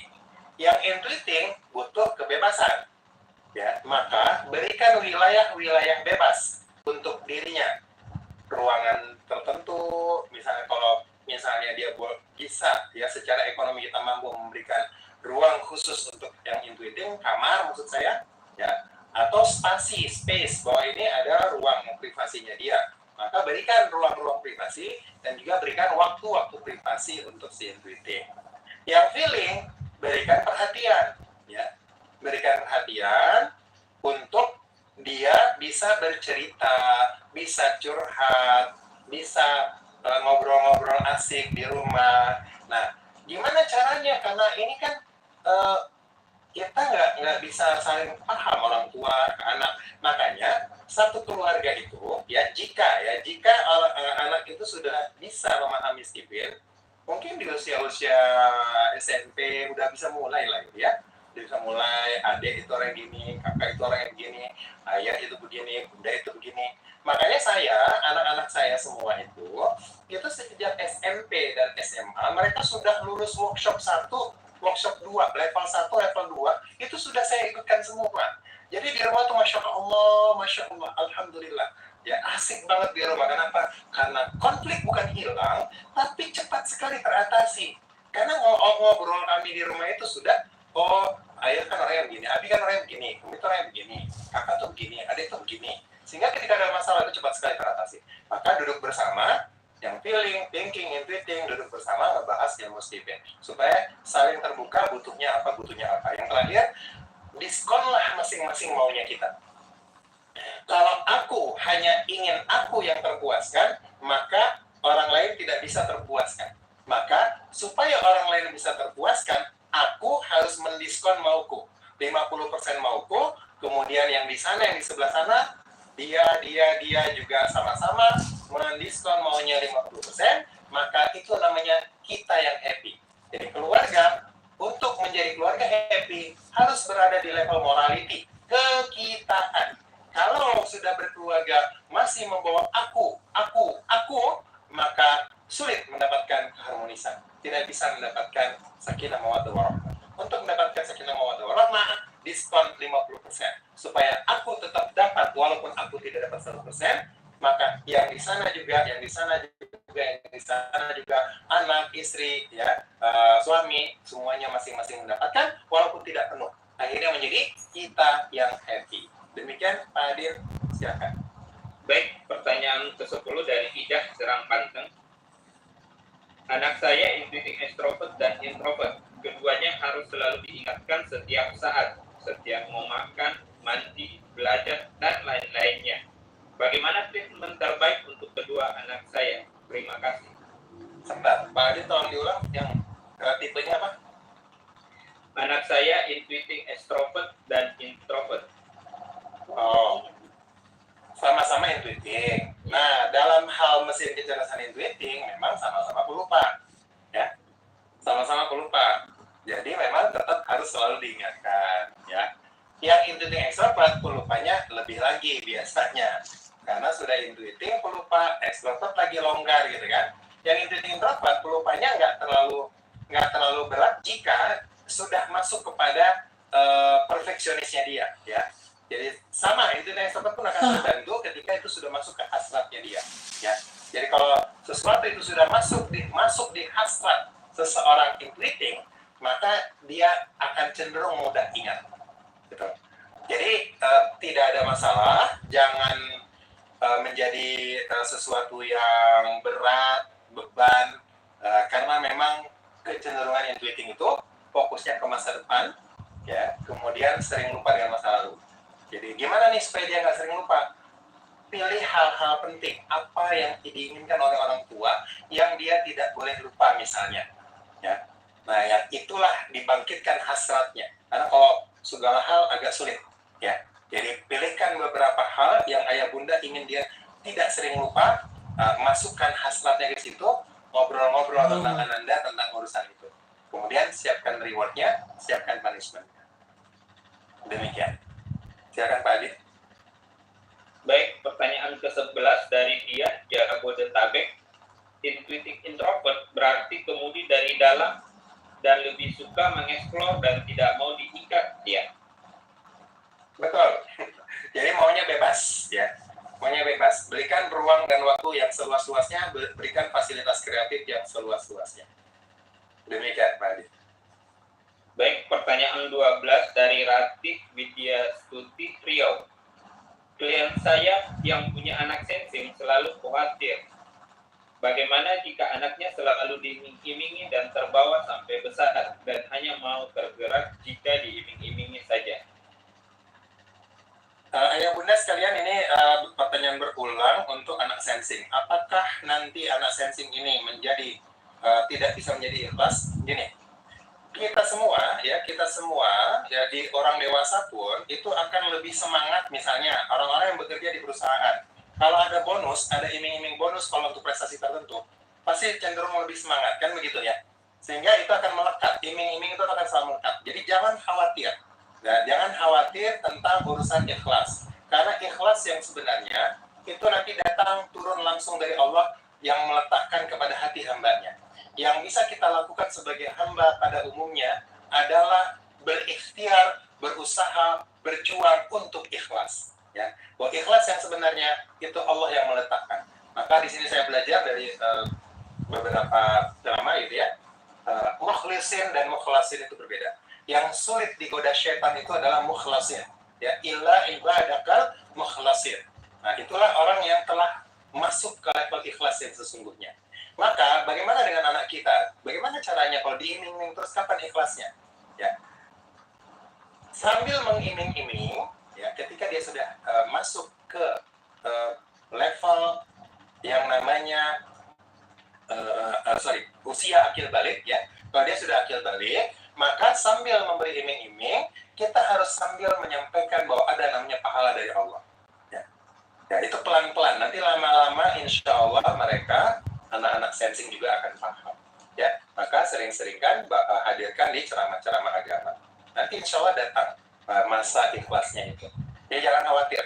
Karena ini mungkin biasanya itu terjadi di perbedaan kepala orang tua. Ya, orang tua. Orang tuanya mungkin bukan sensing sehingga nggak terlalu ke materi, sehingga agak sulit memahami anak yang terlalu kayaknya kok dunia banget gitu ya. Padahal ilmu juga dunia. Jabatan juga dunia gitu ya, cinta sahabat juga dunia, semuanya dunia tuh, harta, kata, tahta, cinta, semuanya dunia. Yang penting bagaimana dia meletakkan cinta Allah itu di atas segala-galanya. Dunia boleh dicintai, tapi cinta Allah itu di atas segala-galanya. Jadi jangan khawatir untuk memberikan reward terus kepada anak-anak sensing, bahkan semua tipe, apalagi yang extrovert. Ya, demikian Pak Adin, silakan. Baik, pertanyaan ke-13 dari Pak Wahyu dari Wahyuni Hasanuddin, Sengkang. Assalamualaikum warahmatullahi wabarakatuh. Waalaikumsalam warahmatullahi wabarakatuh. Salam kenal Pak. 1.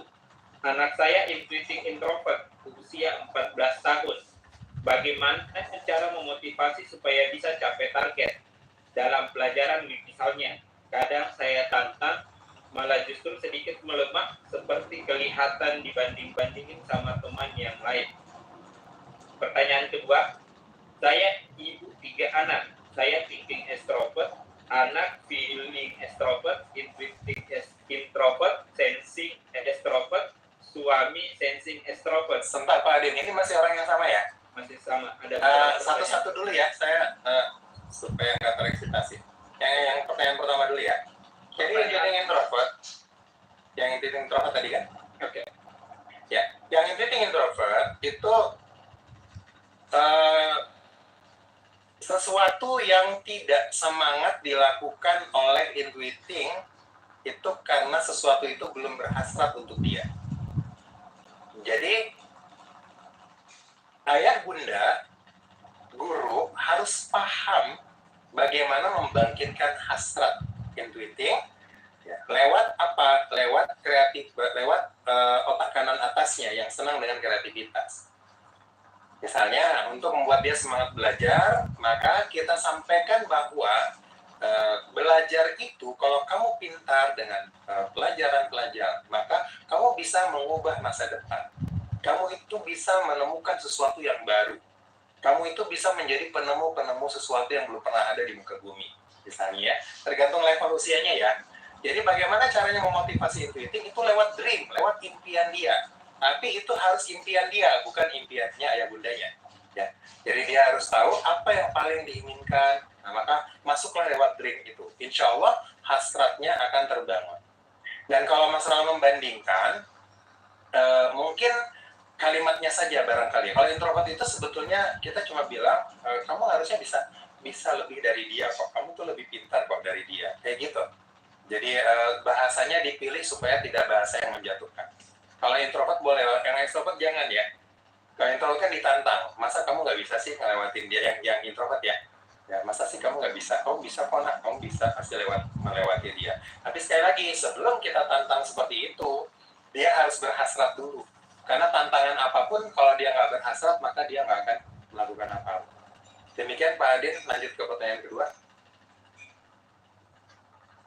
Pertanyaan kedua, saya ibu 3 anak. Saya thinking extrovert, anak feeling extrovert, intuiting introvert, sensing extrovert, suami sensing extrovert. Bagaimana cara saya mendidik anak-anak? Kadang ada titik capek banget untuk mengingatkan aturan-aturan dalam rumah. Jazakumullah khair.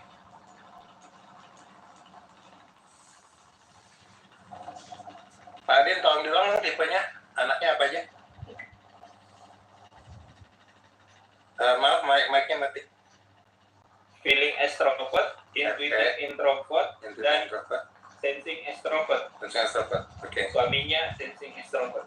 Suami SE. Ibunya apa? TE. Thinking extrovert. Oke. Biasanya yang agak berat itu di otak kanan ya, feeling dan intuitif. Jadi ini sebenarnya udah pernah ada materinya, mendisiplinkan anak ya. Jadi memang pertama pastikan aturan itu sudah ada, jelas apa yang boleh dan apa yang tidak boleh. Ya. Apa yang boleh dan apa yang tidak boleh. Kemudian yang kedua adalah pastikan kebutuhan anak itu terpenuhi. Pastikan kebutuhan anak terpenuhi. Ya, jadi anak sensing, uang jajan ya semuanya. Kalau udah, tapi sensing fokus di materi ya.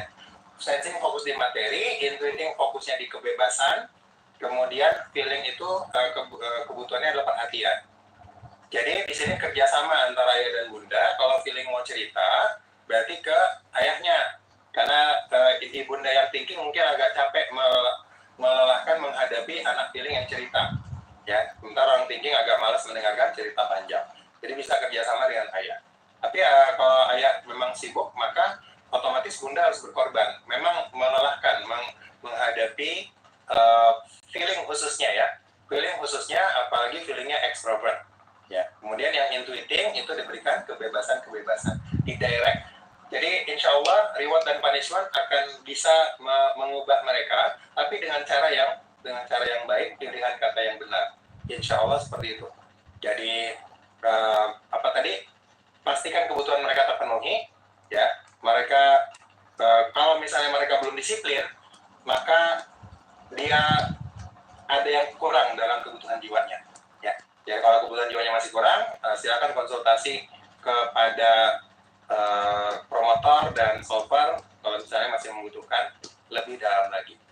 Tapi kalau secara umumnya, coba dipraktekkan dulu, pastikan Ananda feeling itu bisa bercerita banyak tanpa dipotong ceritanya. Kemudian yang intuiting itu bebas berekspresi, ya, bebas bereksperimen di wilayahnya dia. Yang sensing pastikan uang jajannya, jalan-jalannya terpenuhi. Demikian, Pak Adit silakan. Baik, pertanyaan ke-14 dari Diah Cahyani, Yogyakarta. Anak-anak saya IE, IFI, tapi justru yang II dan FI ini harus diingatkan terus setiap hari tentang tugas ibadahnya. Umur 16 dan 13. Oke. Ya, artinya adalah secara potensi ya. Secara potensi yang ekstrovert yang sering harus diingatkan. Jadi sekali lagi, ketika dia melihat berbagai sudut pandang, ya, teman-temannya mereka siapa? Karena lingkungan juga biasa mempengaruhi juga pada mereka. Teman sahabatnya dia, apakah sahabat yang juga misalnya masalah sholat misalnya gitu kan, kita mau ngingetin sholat aja diingetin misalnya. Jangan-jangan sahabat-sahabatnya emang sahabat yang nggak pernah ngajak dia sholat bareng misalnya, atau nggak ngingetin waktu sholat. Nah, jadi perhatikan juga teman-teman.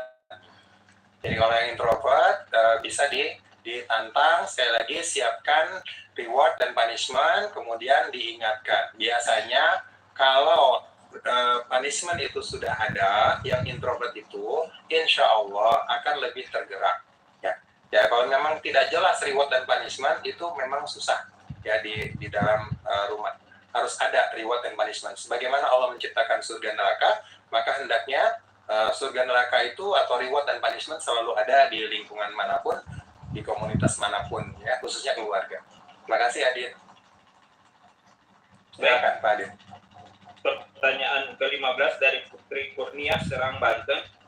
Apakah introvert itu dalam kondisi tertentu suka ngeblank dengan orang yang ada di sekelilingnya alias cuek? Karena suami saya SI dan anak saya FE. SIFE dengan? Itu aja, Pak. Karena suami saya SI dan anak saya FE. Kalau blank itu tergantung nih, blank atau cuek. Kalau cuek itu sebetulnya gini. Yang introvert itu memang cenderung, tadi sebetulnya bukan cuek, tapi dia cenderung lebih memperhatikan apa yang ada di dalam dirinya. Ya. Jadi kalau kita pakai istilah cuek,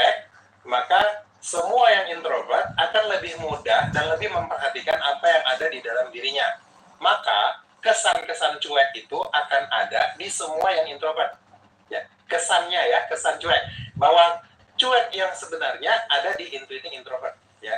Intuiting, kata intuiting itulah melekat kata cuek karena dia punya dunia sendiri.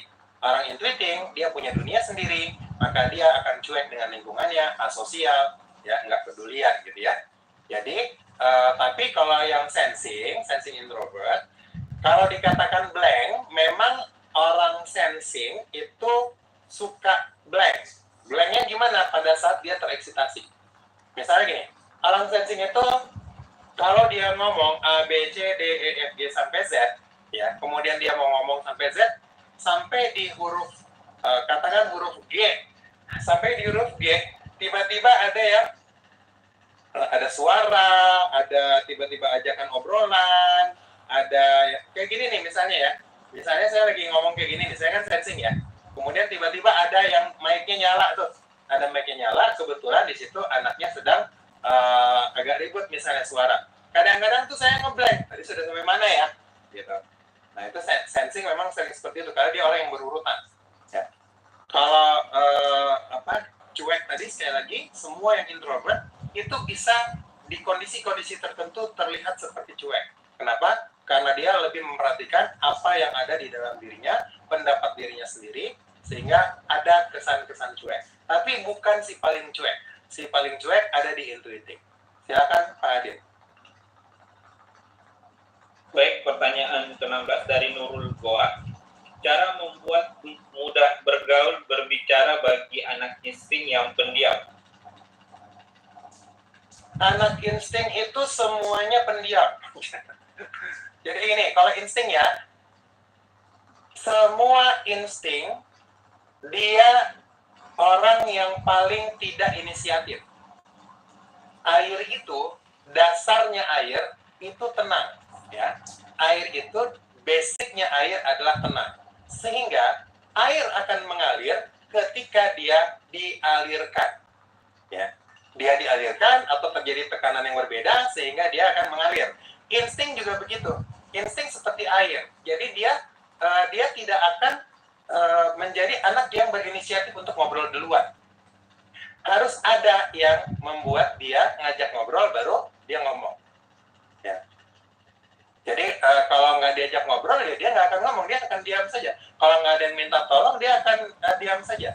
Jadi gimana caranya? Ya dia ajak saja untuk dia masuk ke dalam komunitas, bergaul saja, otomatis ada yang ajak ngomong kok gitu.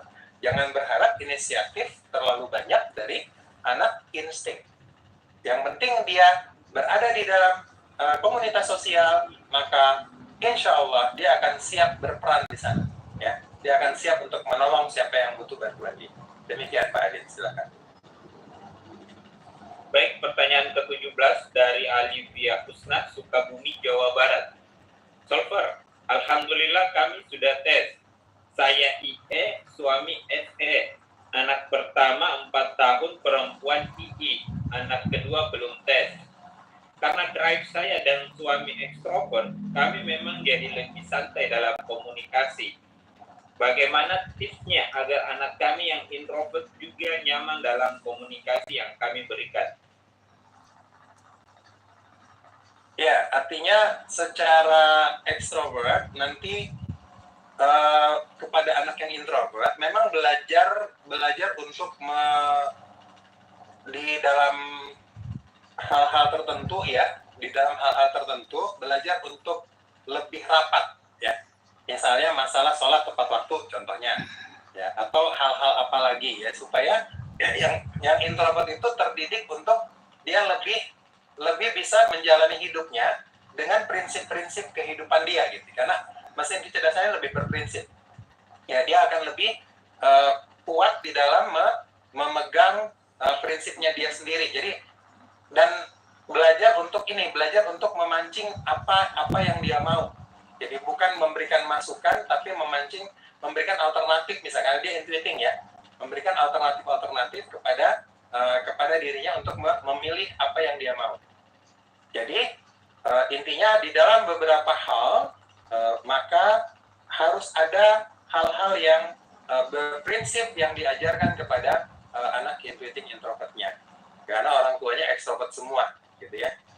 Tapi secara namanya ada istilah parent leader, memang ya tetap secara atmosfer longgar, ya atmosfernya longgar, inviting, feeling, extrovert, berarti atmosfernya memang longgar. Tapi ketika masuk ke secara approach ke anak yang inviting, yang introvert, maka harus masuk kepada hal-hal yang berprinsip seperti itu.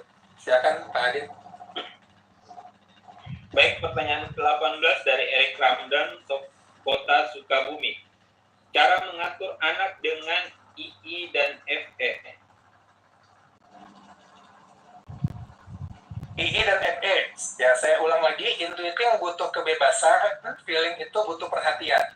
Jadi cara mengaturnya simple. Kalau dia sang intuiting kebebasannya terpenuhi, kemudian sang feeling ini perhatiannya dia dapatkan cukup, maka insya Allah cenderung lebih mudah diatur.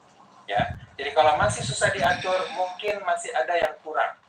Ya, nah untuk intuiting juga tadi ya diberikan fasilitas-fasilitas kreativitas, ya itu kebutuhan dia, karena kebebasan tadi akan terdukung dengan fasilitas-fasilitas kreativitas. Kalau yang feeling itu diberikan support untuk dia bisa bersosialisasi, berteman dengan temannya, atau dipanggil temannya ke rumah untuk dia bisa bermain dengan temannya di rumah. Jadi demikian kalau kita punya anak otak kanan. Ini kondisi saya banget ya, intuiting introvert. Anak saya pertama intuiting introvert, anak kedua saya feeling extrovert. Jadi memang batasannya tuh cuma 3 ya, ini ayah bunda semua. Ya. Batasannya cuma 3. Yang pertama dilarang agama, ya. Kemudian yang kedua adalah bertentangan dengan budaya di rumah dan budaya keluarga dan masyarakat. Yang ketiga berdampak buruk atau berbahaya. Di luar dari 3 ini, maka karena anaknya kanan semua, maka berlonggar-longgarlah dengan anak. Ya, yang penting tidak melanggar agama, tidak bertentangan dengan budaya keluarga dan masyarakat, dan tidak berdampak buruk buat kehidupannya. Maka berlonggar-longgarlah. Tapi berlonggar-longgarnya itu tetap ada reward and punishment. Silakan Pak Adi. Baik, pertanyaan selanjutnya dari Yanti, Jakarta Timur. Jika ada 2 orang dengan tipe yang sama, tetapi karakternya terlihat berbeda, misalkan insting, yang satunya suka berbagi, yang satunya terlihat pelik. Apakah ini berarti potensi positif dan negatifnya yang berkembang? Ada 2 kemungkinan, ya. Ada 2 kemungkinan. Yang pertama, si insting, ya, kalau dia anak yang jaraknya tanpa jarak, misalnya anak pertama, anak kedua, atau anak kedua, anak ketiga, anak keempat, sama-sama insting misalnya, ya, berarti itu ada memang ada potensi protagonis antagonis. Oke, itu yang pertama ya. Yang kedua, bisa jadi nanti dilihat kalau yang mudah berbagi, berarti kan itu insting banget. Kalau dia susah berbagi, itu lihat dulu pengalaman masa lalunya. Jangan sampai dia pernah melakukan sesuatu untuk berbagi, sebetulnya dia pernah, sebenarnya dia suka berbagi, tapi dia mungkin melakukan kesalahan tanpa sengaja, kemudian ditegur agak nggak nyaman buat dia, sehingga dia tertekan. Ada kondisi masa lalunya yang menekan dia, sehingga ketika dia berbagi itu memunculkan trauma kecil, ya, memunculkan trauma kecil karena anak insting, orang insting itu paling mudah trauma. Ketika dia merasa tertekan dengan tekanan tertentu, maka ketika kejadian itu berulang, maka itu akan menyakitkan buat dia, sehingga dia akan memilih menjadi tidak berbagi. Nah, itu coba dicek dulu, ya, coba dicek dulu apakah memang, ya, siapa tahu pernah gitu ya, pernah ada kejadian mungkin tidak disadari oleh orang tuanya, ya. Nah, maka dilatih saja pelan-pelan untuk dia berbagi, ya. Atau mungkin ketika dia berbagi kepada temannya, mungkin temannya menganggap remeh ya hal yang dia berbagi itu, sehingga dia merasa nggak nyaman. Karena orang insting itu kalau dia sudah merasa salah, dia akan merasa nggak nyaman sekali untuk kehidupan dia. Misalnya, saya pernah saya langsung kepada konteks seorang anak insting diminta oleh ibunya mengambil sesuatu, ya, kemudian dia salah ngambil. Ya, kebetulan anaknya anak ABK, anak berkebutuhan khusus. Ya. Dia salah ngambil, kemudian bundanya bilang, nah bukan yang ini yang bunda butuhkan. Dia langsung nangis gitu. Padahal dia udah nolong, dia udah berusaha nolong bundanya, dia ambilkan barang yang bundanya mau. Ternyata bundanya bilang bukan yang itu nak, padahal bundanya niatnya biasa aja gitu, nggak ada niat menyalahkan, tapi dia merasa salah, pelayanan dia merasa salah, sehingga ketika orang insting merasa apa yang dia lakukan untuk melayani orang itu tidak bermanfaat atau bahkan tidak nyaman buat orang lain menurut dia, maka itu akan membuat dia tertekan.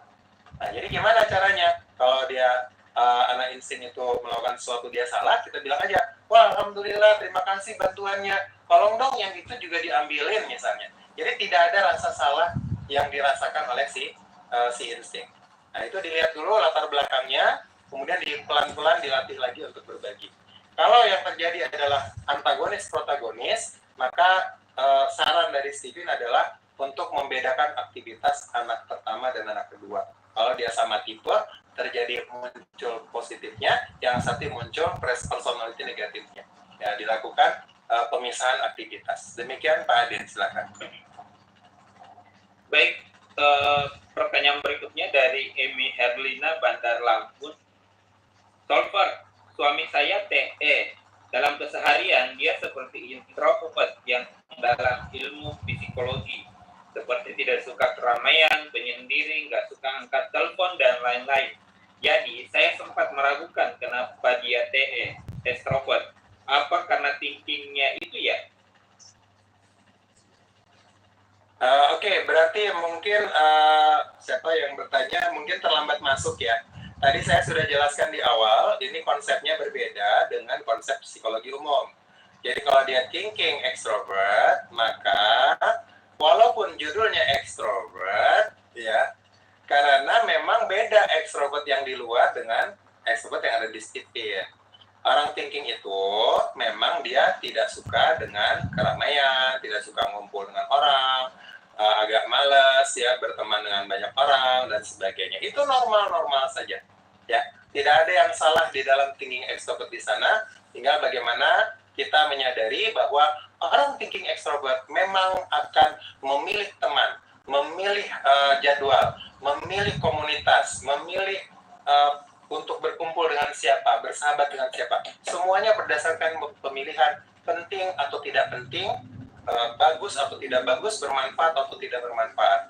Itu masih sangat normal. Jadi beda introvert extrovert di Steven dengan introvert extrovert di konsep psikologi umum. Ya, mungkin tadi maksudnya agak terlambat. Oke, terima kasih Pak Adit, silakan.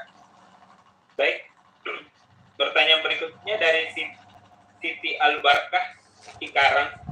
Anak saya TE, kuliah di kedokteran, sedang skripsi. Dulu sempat tak bersemangat menyelesaikan skripsinya karena katanya dosen terlalu perfect dan banyak disalahkan tulisan skripsinya. Motivasinya?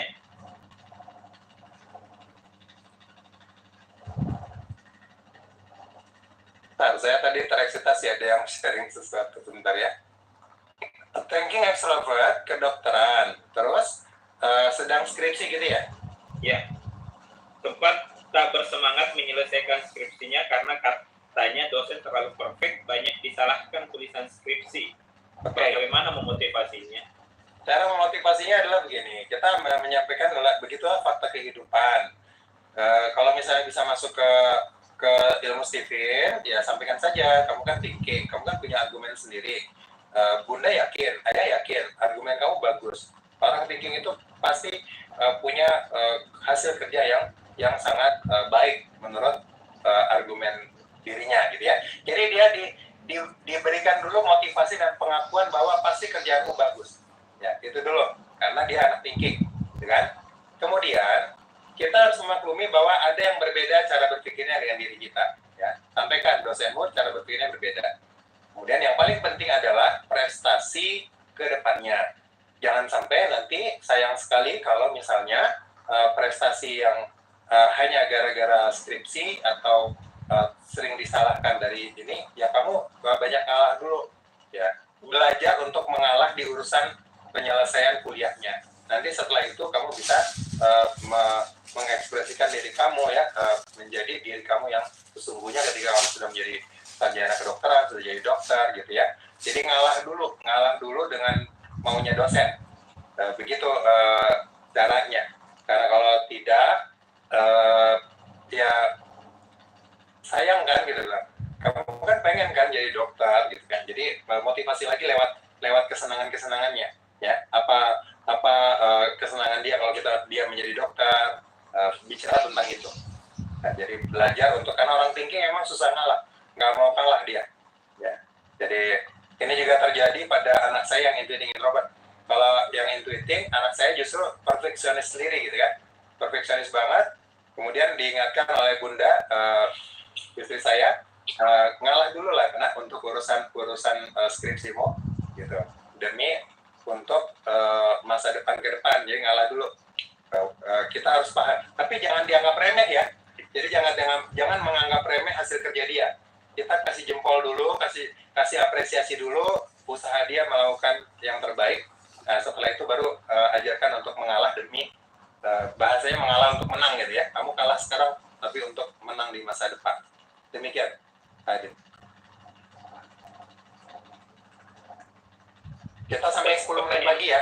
Kalau ada teman-teman pertanyaannya yang belum sempat terjawab pada hari ini, insya Allah kita akan nanti pelan-pelan satu persatu pertanyaan itu akan kita jawab lewat media sosial, insya Allah ya.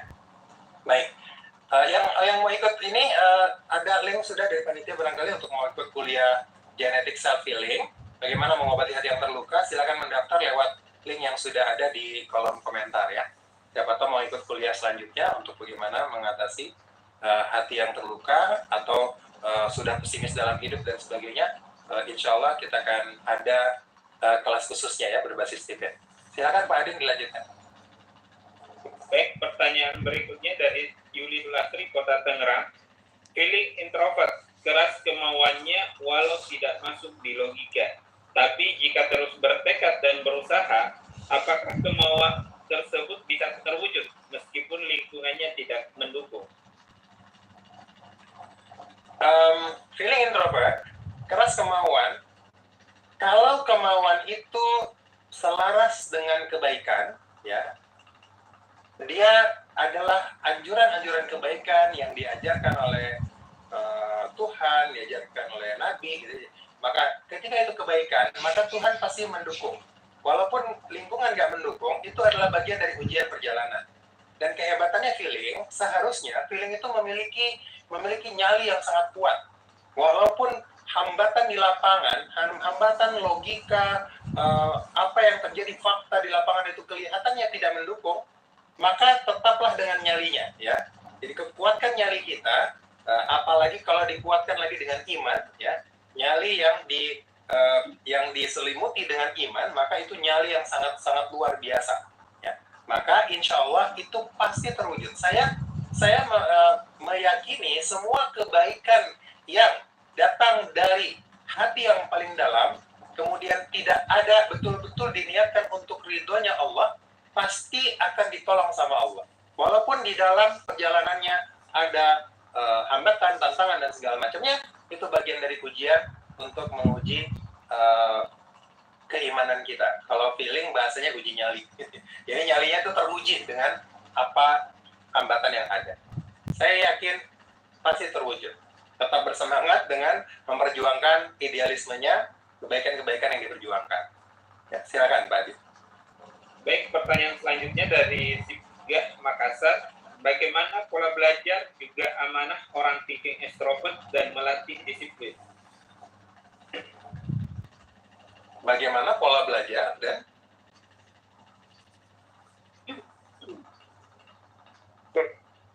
kalau pola belajar nih, kalau belajar, cara belajarnya orang thinking extrovert dan melatih. Oke, Pak Adin jaringannya putus. Oke, saya jawab ya, sepenangkapan saya, gimana sih cara belajar orang thinking? Khususnya thinking itu sebenarnya dengan nalar saja ya, dengan logika, pemahaman, mudah. Kalau yang thinking extrovert ditambah lagi dengan menyusun bagian-bagian organisasi, ya, maksudnya bagian-bagian flowchart ya, maksudnya belajar dengan skema maksudnya ya, cara belajarnya dengan skema, maksudnya seperti bagian-bagian organisasi, membentuk kata-kata kunci yang mau dipahami, dimasukkan ke dalam kotak, kemudian kasih tanda panah, kemudian seperti flowchart, bagian alur. Nah, maka itu akan membantu otak thinking untuk lebih memahami pelajaran.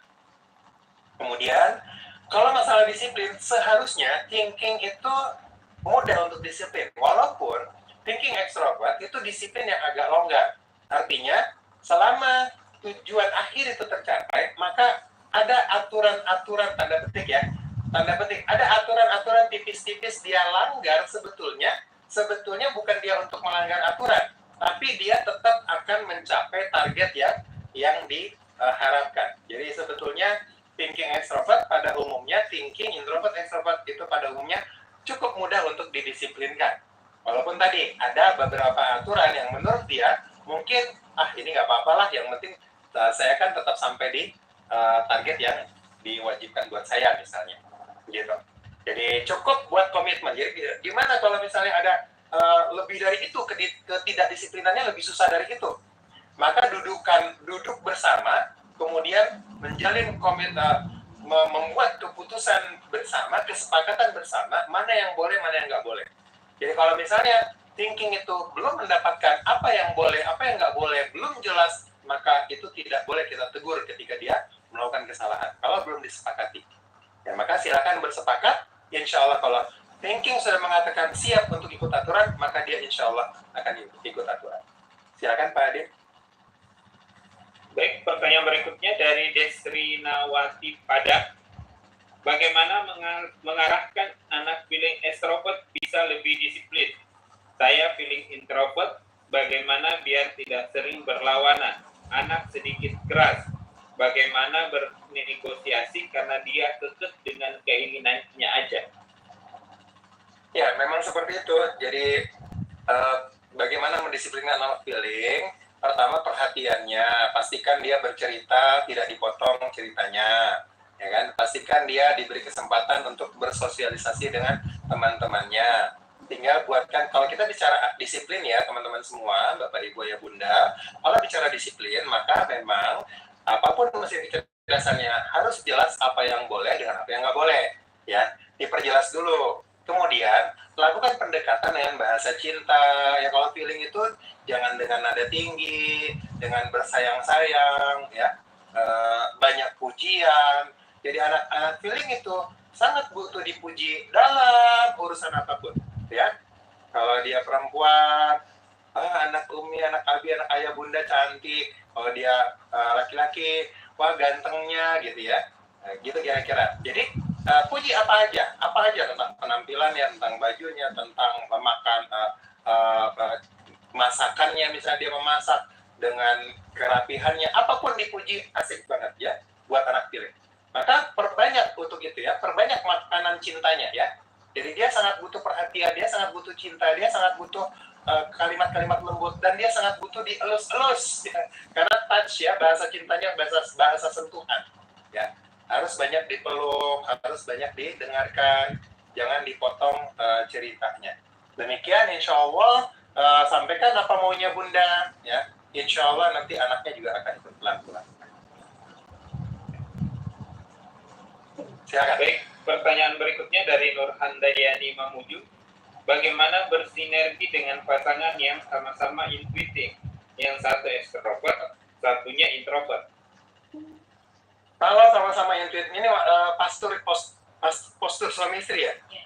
Oke. Kalau Pak Sutri untuk intuiting, maka berikan masing-masing wilayah privasi ya. Jadi suami harus tahu wilayah privasi istri, istri harus tahu wilayah privasi suami, yang sama-sama tidak boleh saling diganggu, gitu ya. Itu yang pertama. Yang kedua, kalau misalnya memiliki bisnis, sebaiknya bisnisnya tidak bisnis bareng, ya. Kenapa? Karena kalau tipe yang sama, itu sebaiknya punya aktivitas masing-masing. Nanti ketemunya di rumah aja. Kalau suami, istri, sebaiknya memiliki menjalankan pertemuan supaya nanti unsur kekangen-kangenannya ya, kangen-kangennya itu tetap membuncah gitu ya. Rindu itu tetap membuncah ketika pertemuan itu hanya nanti di rumah saja ya. Jadi tapi tetap boleh jalan bareng, mungkin seminggu sekali tetap ada, nggak ada masalah ya. Tapi secara umumnya secara aktivitas, bedakan aktivitasnya ya. Kalau mau bersinergi dalam bisnis, Pak udah terlanjur nih Pak, ada bisnis yang bersama nih, silahkan diperjelas saja garis tugas dari masing-masing, jangan saling jangan saling intervensi. Ya, berikan kebebasan, ruang-ruang bebas masing-masing. Suami istri saling memberikan kebebasan agar lebih memuaskan satu sama lain. Demikian, Pak Adi. Baik, pertanyaan berikutnya dari Mujahidin Emrewo, Makassar. Saran buat anak intuiting extrovert laki-laki kelas 6 SD biar betah di boarding. Sepekan di boarding sudah mau minta pulang, merasa kurang nyaman dan menganggap ibunya tidak sayang lagi pada dia. Padahal tujuan ibunya memboarding anak agar bisa disiplin. Ibu feeling extrovert. Ya, memang pada saat memilih boarding school ya, kita harus memilih anak mondok itu, kita harus tahu dulu karakter pondok tersebut.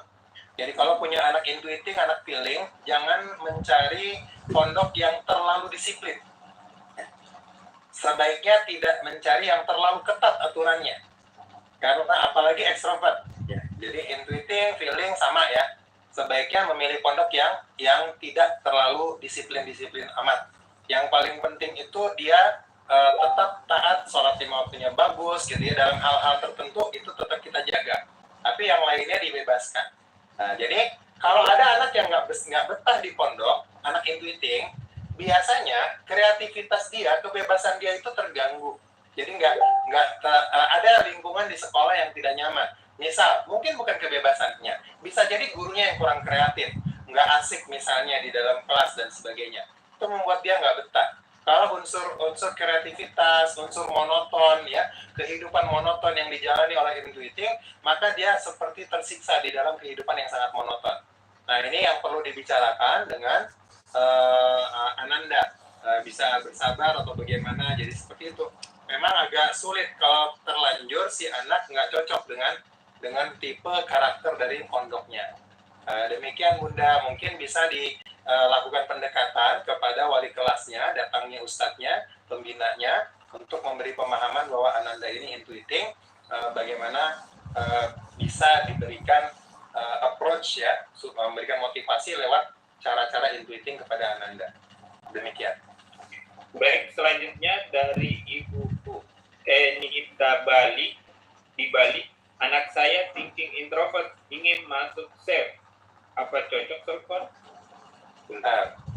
SEF itu maksudnya SEF ini ya, CHEF ya? Iya.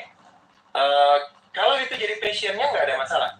Ya, jadi sebetulnya gini, yang paling penting itu kita tahu bahwa dia siap menjalaninya seumur hidup gitu. Misalnya dia mau punya resto sendiri misalnya suatu saat, itu menjadi passion dia ya. Karena untuk urusan chef memasak itu kan memang butuh keteraturan ya. Misalnya bumbunya harus tepat dan sebagainya gitu.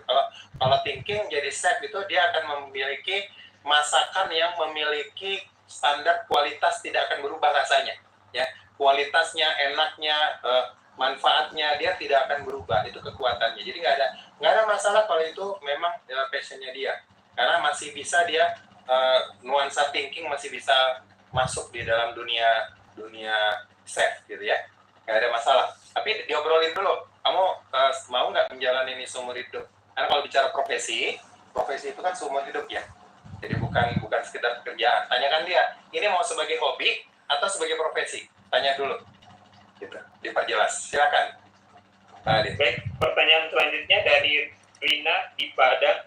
Anak saya intuiting introvert, tapi suka bosanan. Bagaimana cara saya mengajak belajar dan mengarahkan belajarnya untuk disiplin belajar? Anak intuiting punya cara belajar sendiri, punya hasrat sendiri untuk belajar. Pertama, bangkitkan dream-nya, ya, masa depan, bicara tentang masa depan ke Ananda. Kemudian bangkitkan hasrat untuk belajar, dan tidak perlu didampingi belajar, cukup disampaikan, dan nanti yang paling penting lihat standar akademiknya. Ya, banyak sekali orang tua yang konsultasi ke saya yang mengeluhkan anak intuitingnya nggak belajar. Tapi saya tanya kembali kepada orang tuanya, bagaimana dengan nilai-nilai di sekolah? Jawaban orang tua sebagian besar mengatakan, nilainya bagus kok Pak, semuanya bagus nilainya. Jadi saya bilang kalau begitu Ananda tidak, cuma bundanya yang tidak tahu caranya dia belajar. Jadi jangan mengukur belajarnya intuitif dengan pemahaman bundanya bahwa belajar itu harus kayak gini, belajar itu harus kayak gini. Anak intuitif punya cara sendiri yang kita tidak mengerti ketika dia belajar, ya, karena dia punya dunia sendiri. Selama nilai akademiknya terukur dengan bagus, maka jangan khawatir. Dia bukan tidak belajar, kita tidak tahu kapan dia belajar. Demikian, Pak Adin, silakan. Baik, selanjutnya dari punya anak feeling introvert usia 3 tahun. Kadang kalau anak tantrum, sering kehabisan ide untuk membujuk anak. Yang tantrum feeling berarti ya? Iya, feeling introvert. Gini, kalau yang namanya tantrum, ya selama dia tidak merusak, ya tidak menyakiti orang lain, dan tidak berbahaya bagi dirinya, maka itu diberikan waktu untuk dia memang dia butuh untuk melampiaskan, tapi tetap kita nasihati, jangan dibiarkan terlalu lama. Artinya dibiarkan tuh gini, jangan disuruh berhenti menangis. Kalau saya misalnya anak saya nangis, saya bilang, nah kamu boleh menangis, tapi jangan lupa berzikir, gitu ya. Silakan kamu nangis sayang, tapi kamu berzikir ya, supaya nanti setan tidak mengganggu. Gak apa-apa, ya. Jadi dipahami dulu. Jadi kalau ada anak tantrum itu pasti ada penyebabnya. Yang paling penting bukan bagaimana mengatasinya, tapi yang paling penting adalah bagaimana memahami apa pencetusnya sehingga dia menjadi tantrum. Ya. Nah ini yang harus distrategikan. Tetap kita harus paham cara mengatasinya. Ya. Cara mengatasinya itu ya memang harus bersabar. Kalau anak feeling, ya mau minta maaf, mungkin bundanya nggak mengerti maunya dia, nggak tanya kamu marah ya sayang ya, kamu lagi sedih ya gimana gitu ya. Jadi dipahami dulu perasaannya, kemudian ketika dia bisa dipeluk maka segera peluk dia, tapi biasanya dia agak jahil. Kalau dia lagi tantrum dia nggak mau dipeluk, oke nggak apa-apa, oh ya nggak apa-apa deh kalau nggak mau dipeluk, bunda di samping aja ya, bunda cerita-cerita aja, tungguin sampai dia mereda. Setelah itu lama-lama insya Allah dia mau dipeluk. Kalau dia mau dipeluk segera peluk dia, dan kalau memang orang tuanya salah maka minta maaf sama dia, insya Allah akan mereda. Demikian. Satu lagi ya Pak Adin, nanti lewat dari waktunya. Baik, pertanyaan dari David Kota Serang. Saya thinking extrovert, bagaimana komunikasi yang efektif untuk menasehati istri feeling extrovert dan anak intuiting extrovert? Oke, untuk feeling extrovert, memang untuk menasehatinya masuk ke perasaan dulu ya. Jadi sebelum kita menasehati, kalau orang thinking kan memang sukanya menasehati. Jadi kalau orang feeling extrovert itu menasehatinya bisa lewat sindiran-sindiran. Kalau thinking kan bahasanya bahasa langsung ya. Jadi kalau ketika memang mau menasehati, berikan ruang dulu untuk dia bercerita, dengerin dulu, kemudian dan seterusnya pelan-pelan kita masukkan nasihat, bisa lewat bahasa sindiran atau lewat cerita-cerita tertentu. Kalau misalnya tidak mampu dilakukan, karena orang thinking biasanya sukanya lurus-lurus aja gitu ya, saya berusaha dulu. Kalau misalnya nggak bisa, ya itu berikan dulu kesenangannya dia untuk bercerita panjang kalam. Setelah dia kelihatan agak senang, baru masuk nasihat. Terus jangan lupa pakai kata-kata sayang, cinta, dan sebagainya. Kalau anak intuiting, sebetulnya menasehatinya untuk thinking tidak terlalu susah, karena energinya mengalahkan, thinking kan mengalahkan intuiting. Tapi memang secara intuitingnya, memang dia juga butuh bahasa-bahasa sindiran. Jadi otak kanan itu, teman-teman, otak kanan itu lebih mudah dinasehati dengan bahasa sindiran dibandingkan dengan bahasa langsung. Jadi itu yang perlu dipelajari oleh Bapak yang thinking. Demikian, mudah-mudahan bermanfaat. Jadi teman-teman semua, saya yakin banyak sekali pertanyaan yang belum dijawab nih barangkali ya. Mohon maaf lahir batin karena waktu terbatas. Insya Allah kita bisa ketemu di kelas-kelas lainnya, dan jangan lupa kelas kita Genetic Self Healing insya Allah pada 11 Agustus insya Allah bulan depan. Semoga kita bisa hadir dan belajar bersama untuk bagaimana mengobati hati yang terluka, khususnya untuk diri sendiri atau juga untuk bisa kita membantu orang lain yang hatinya terluka. Oke, apa yang saya sampaikan karena begitu banyaknya pertanyaan, saya yakin tidak akan memuaskan banget karena waktu yang sangat terbatas. Karena saya tuh orangnya sensing yang sukanya ngomongnya tuh lengkap. Tapi karena banyak yang bertanya, jadi saya mohon maaf atas kekurangan dari apa yang saya sampaikan. Semoga bermanfaat ya ayah bunda semua. Mohon maaf lahir batin. Sampai ketemu di kelas-kelas berikutnya. Silakan Pak Muhtadin. Baik, alhamdulillah. Terima kasih kepada Bapak Ibu sekalian yang sudah meluangkan waktu sampai detik ini dan sudah memberikan pertanyaan, dan semoga jawaban yang disampaikan oleh Dr. Alif memuaskan kita semua. Baik, sebelum kami menutup, kembali kami mengingatkan untuk mengikuti pertemuan Zoom berikutnya dengan tema Genetik Self-Healing Mental Health, mengobati hati yang terluka pada tanggal 11 Agustus. Mudah-mudahan kita semua diberikan kesehatan dan waktu untuk mengikuti event tersebut. Baik, marilah kita menutup acara pada malam hari ini dengan sama-sama mengucapkan hamdalah. Alhamdulillahirabbil alamin. Mari kita tutup dengan doa kafaratul majelis. Subhanakallah wa bihamdika asyhadu an la ilaha illallah astaghfiruka wa atubu ilaik. Assalamualaikum warahmatullahi wabarakatuh. Waalaikumsalam warahmatullahi wabarakatuh. Terima kasih semuanya. Syukron, jazakallah khair. Sampai ketemu di kelas-kelas berikutnya ya. Mohon izin mematikan Zoom-nya. Terima kasih semuanya. Assalamualaikum.